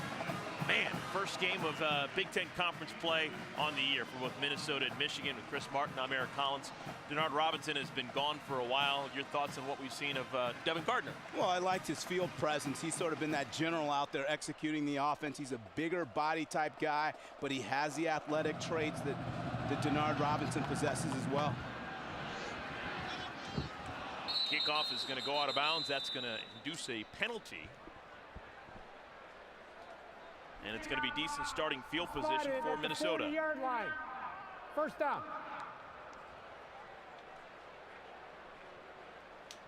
Well, ever since the Wolverines took back the Little Brown Jug in 2006, it has been located in Schembechler Hall. This is John Falk, Michigan equipment guy who is carefully handling this jug that was first purchased at a variety store in downtown Minneapolis in 1903. There it is. Which box is it? Do we know, Chris? I'm guessing right here. That Little Brown Jug, which to me is not really little, was purchased for 30 cents in 1903. And now we're going through all this trouble just to see who wants to take it home with him. Devin Crawford Tufts, congratulations to you. His first college catch. This was the last time these two schools met. It was back in '08 at the Metrodome. Morgan Trent, a interception late in the ball game. And then how about Michael Shaw, still playing, active today. He had a big game on the ground, a couple of touchdown passes. Michigan would win for a 3rd straight time at 29-6.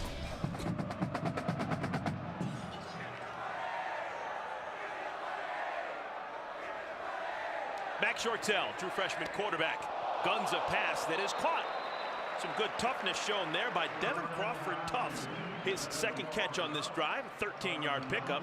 Carvin Johnson with the stop. Hit it pretty hard. Yeah, Johnson has shown that he's a striker. I mean, he's just sitting down there. He sees the dig route unfold. Watch him deliver a blow. Great job of the wide receiver taking the contact and holding on to the football. So there's a little positive for Minnesota as they're once again in Michigan territory. David Cobb, true freshman tailback, picks up a couple. Let's go down to Dion for more on the Little Brown Jug. Well, Eric, you know that Brady Hoke is so big on tradition. He had Big John, as they call him, bring this Little Brown Jug to the team last Sunday and give him a little bit of a history lesson as to why it's so important, not only to this team, but to this rivalry and to the Big Ten Conference. Mike Martin, I guess, has been touching it all week, trying to get some good mojo going. It's kind of ironic that it is the oldest trophy in college football here, and it's not the only trophy on campus this weekend. The Big Ten Championship trophy also here. So in order to move a step closer to winning the newest trophy in college football, they'll have to win the oldest today. Good point. Thank you, Dion. Throw left sideline is incomplete. How big of a deal was it for you, Chris, when you were playing at Northwestern for trophy games? Well, I mean, for a player, it's just motivation. You know, it's something that you want to band together with your teammates to bring it back home. You love the hardware. That's what you play for. That's the new Stag Paterno trophy that will be given to the winner of the Big Ten championship game. It's traveling all over the conference. Third down. Showing off a good arm. Shortell throws it too far, looking for Victor Keys. That'll bring up 4th down and 7. I think you keep the offense on the field. Why not? Yeah, you do, no doubt. And these are valuable reps for Shortell. The last couple of plays have been incompletions, but he's made the right reads. One-on-one, man-to-man coverage, taking his shots down the field. Haven't been bad throws. I like the moxie that he's showing under fire. Now Jerry Kill has decided to punt the football. And so Dan Orseski will punt for the 9th time. Drew Dilio has done the bulk of the punt returning. Dilio replacing Timeout. Jeremy Gallen Michigan, as the punt returner. Second chart, timeout. 30 seconds. Now it's Michigan who calls the timeout. Kind of surprised Minnesota's not taking a chance here and utilizing another rep with Shortell. Now, folks, just a reminder, today the Icon Series returns. This time a look at legendary coaches of the Big Ten Conference. Season premiere, it's going to come your way after our game. Michigan's Bo Schembechler, Big Ten Icons presented by Discover. It's immediately following the post-game show right here on BTN. Bo Schembechler just demanded excellence. And he got it.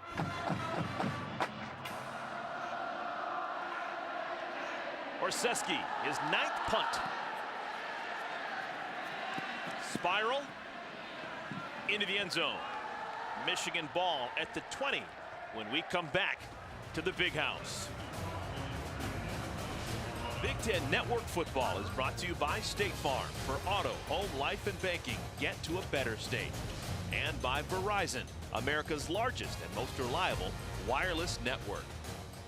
There's the Horace Rackham School of Graduate Studies on the north end of Central Campus. We'll be back to Ann Arbor in a moment. 7:08 left to play in this battle for the Little Brown Jug. Should this score hold and Minnesota not score, it would be the largest shutout win in the history of this series between these two charter members of the Big Ten. Devin Gardner remains the quarterback for Michigan. Thomas Rawls, the deep back, he is stung in the backfield. That'll be a loss of 2. 2 separate occasions, Michigan has won by a score of 49-0 in this rivalry game. 66 and most recently 1974. In total, 19 shutouts in this series. It's a series that's been dominated by Michigan in recent years. They've won 36 of the last 39 against the Gophers. Rawls again. Rawls has only played the last 2 series. He's going to be in the ice bath the next couple of days. He's been getting lit up. All right, today's Verizon Key Connection. What do we have? Oh, he'll take it though. You know, Junior Hemingway, Denard Robinson, we talked about his efficiency today with the football, particularly in the pass game.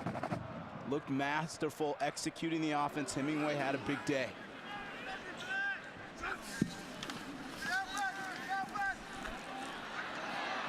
Gardner's got great feet. Escapes, lobs a pass, incomplete. Probably should have been intercepted. Chase Havlin had it and then dropped it. And it's going to be a 3-and-out. That's an ill-advised throw, but it's a big-time throw. He showed his arm strength to throw it across the field. And really just a great play on the ball. But boy, that's about as far as you're going to throw it on the football field.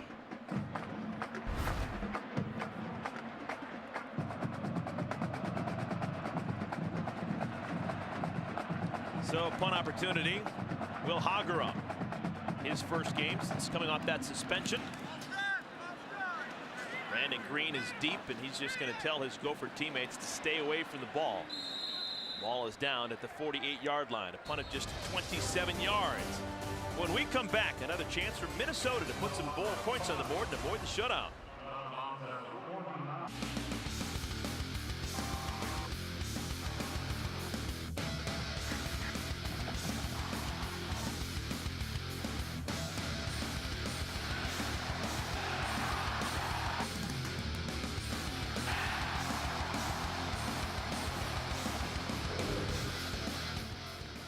Welcome back, everyone. Ann Arbor, Michigan. Good gain right up the gut. David Cobb, the true freshman, his best gain as a college player. Came into this game with only 3 yards on 1 carry. Picks up 29 yards here. Yeah, just a good, tough, physical run inside by Cobb. He's just going to come here, rely on the big guys up front to move bodies out. Nice vision, run in with toughness. And this may seem like a point in futility at this stage of the game, but this is critical for Minnesota to put some points on the board, at least mentally for their players. And now the ball is loose on the ground. It's picked up by Michigan, and we're heading the other way. Courtney Avery showing off some speed. Bye-bye. Touchdown, Michigan.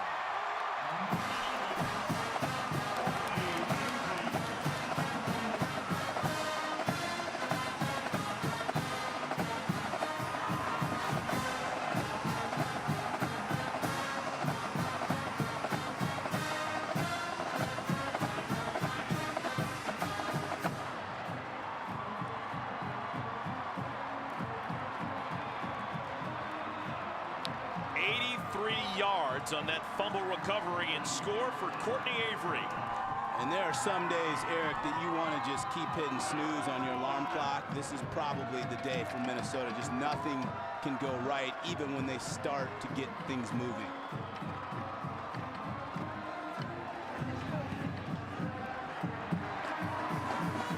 So that is now 7 touchdowns for Michigan, 8 offensive and 1 defense. 83-yard fumble return. You're going to see it's going to be on the right side of your screen. He presses the hole with what you want to do, but the ball just comes right out. Squirt there. Avery does a nice job of bending his legs, the knees to go down and scoop up the ball exactly what you're taught. And then, of course, he knows how to get north to the end zone. But I stand by what I said, just for Minnesota, the mental aspect of this game, being a former player, you want to have some points on the board. I know it seems like a small deal, but really it has worlds of impact.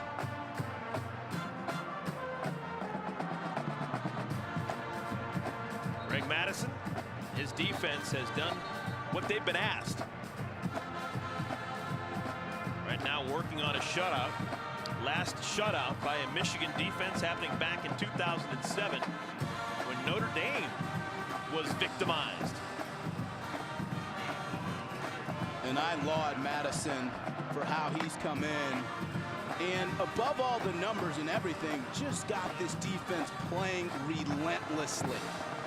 And folks at home, if you're the defensive coordinator, what you want to term your defense is relentless. And Michigan has been just that, particularly in the last 2 weeks. This is the 11th time that Matt Weil has kicked off for Michigan. Marcus Jones gets to the edge. Flag down on the field. What's new? And Jones goes out of bounds as he crosses the 50. If this is against Minnesota, it is their 6th special teams penalty. I'm not sure I've ever seen that in a game.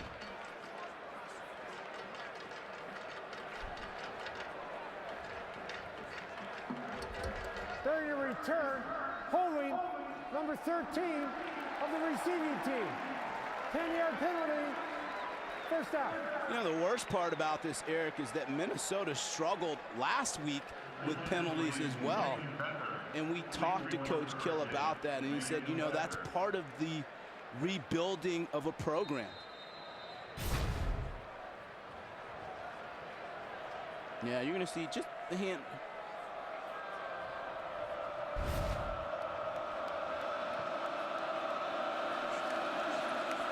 Shortell still the quarterback. He has taken every snap today, replacing Marquise Gray, who's got the toe injury. Gray warmed up before the game and just wasn't able to give it a go.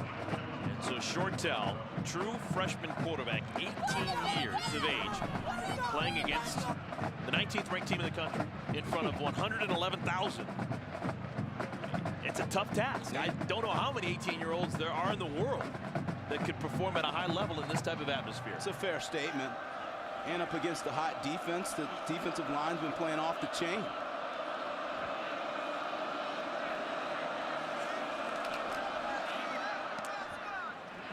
Gophers began their season by playing well out on the West Coast, losing by just a couple of points against USC.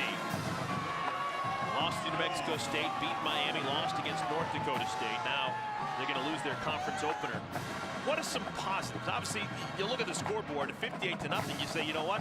We learned nothing today.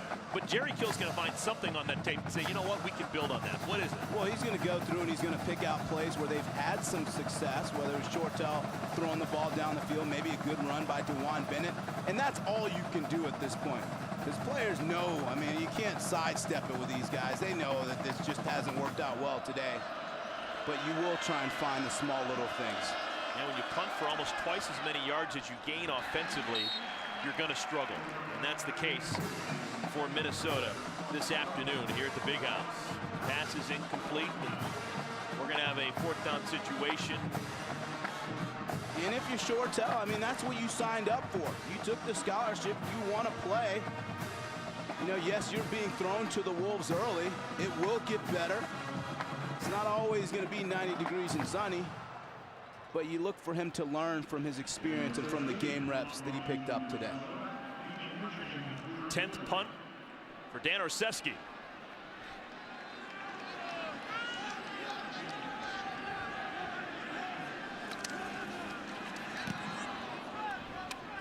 Wind at his back.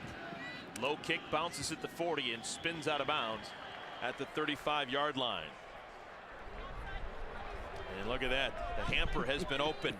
The little brown jug contained there. Looks like it's not going to leave Ann Arbor. Next weekend, two great matchups right here on BTN. First, the Illini head to Bloomington to take on the Hoosiers. That's a game amongst Leaders Division teams. Then in primetime, it's a Legends Division clash, Northwestern and Michigan.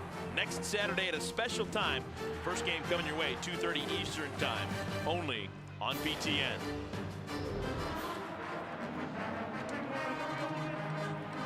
Michigan going to go into that game 5-0.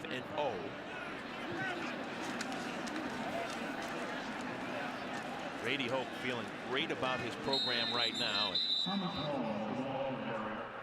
Something that Michigan has always done, though, is win conference openers. For some reason, over the years, Michigan has just dominated in their first Big Ten game of the year.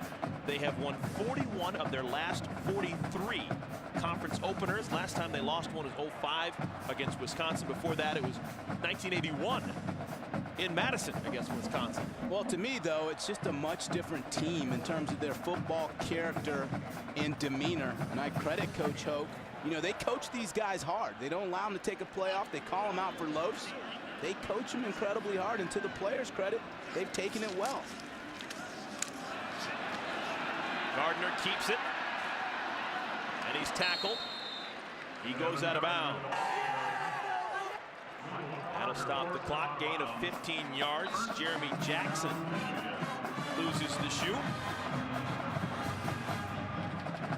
Maybe he's got the Denard Robinson style of shoelace tying. Just a reminder, stay tuned. Dave, Jerry, Howard, and Glenn will be along for the State Farm postgame. Scores, highlights, and analysis of all of today's games. Once again, crossing the 50. Wolverines had the ball on the 47.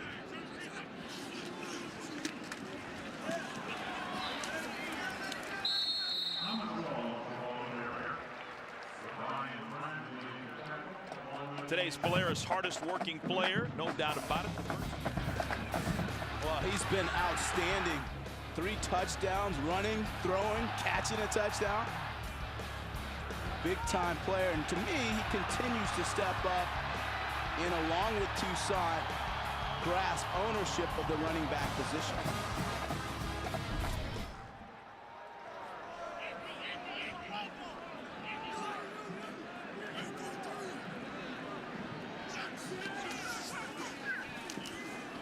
Rawls free in the secondary, and Rawls down to the 16. Spencer Reeves brings him down, but another good gainer, 24 more yards for Rawls. My good friend Howard Griffith always says running backs like to run with their eyes, and we've seen that from Smith today. We've seen it from Denard, and Eric, this run game for Michigan continues to step up, which is what you want to see from the staff. You know, not just counting on the legs of Denard Robinson. They have 4 or 5 talented backs that can run between the tackles, get outside. What a luxury for Al Borges.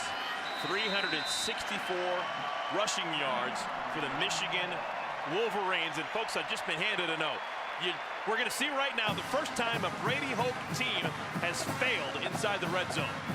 They've made it inside the red zone, inside the 20, but they're going to take a knee so they won't score. Every other time so far this year, inside the red zone, they've been money. And it's the ultimate sign of deference for that guy, Jerry Kill, and his team, out of respect, and clearly the right thing to do. So the Little Brown Jug stays in Ann Arbor. Brady Hoke and the Michigan Wolverines improved to 5-0. They have got a very important game next Saturday evening in Evanston against Northwestern.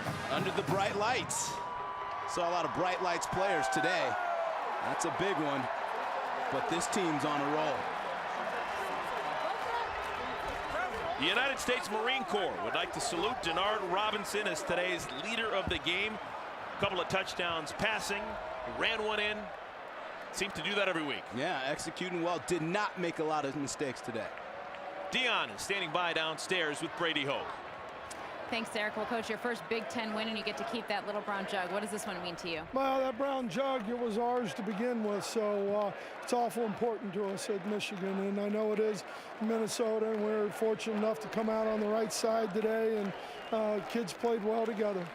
You opened up the playbook a little bit in the first half, really got that passing game going. Did you see what you wanted to offensively? Well, I don't know. You know, we'll get back tonight and look at the film and see if, you know, how productive we were in some things. I think, you know, Denard did a pretty good job on target, and the routes were run right, and that's all part of it. All right, 5-0 sounds pretty good, huh, Coach? Well, we got a long way to go, as you know. All right, thanks so much. Thanks. Eric.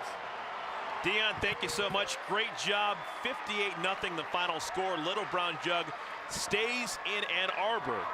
And Brady Hoke's Wolverines improved to 5-0. That's going to do it.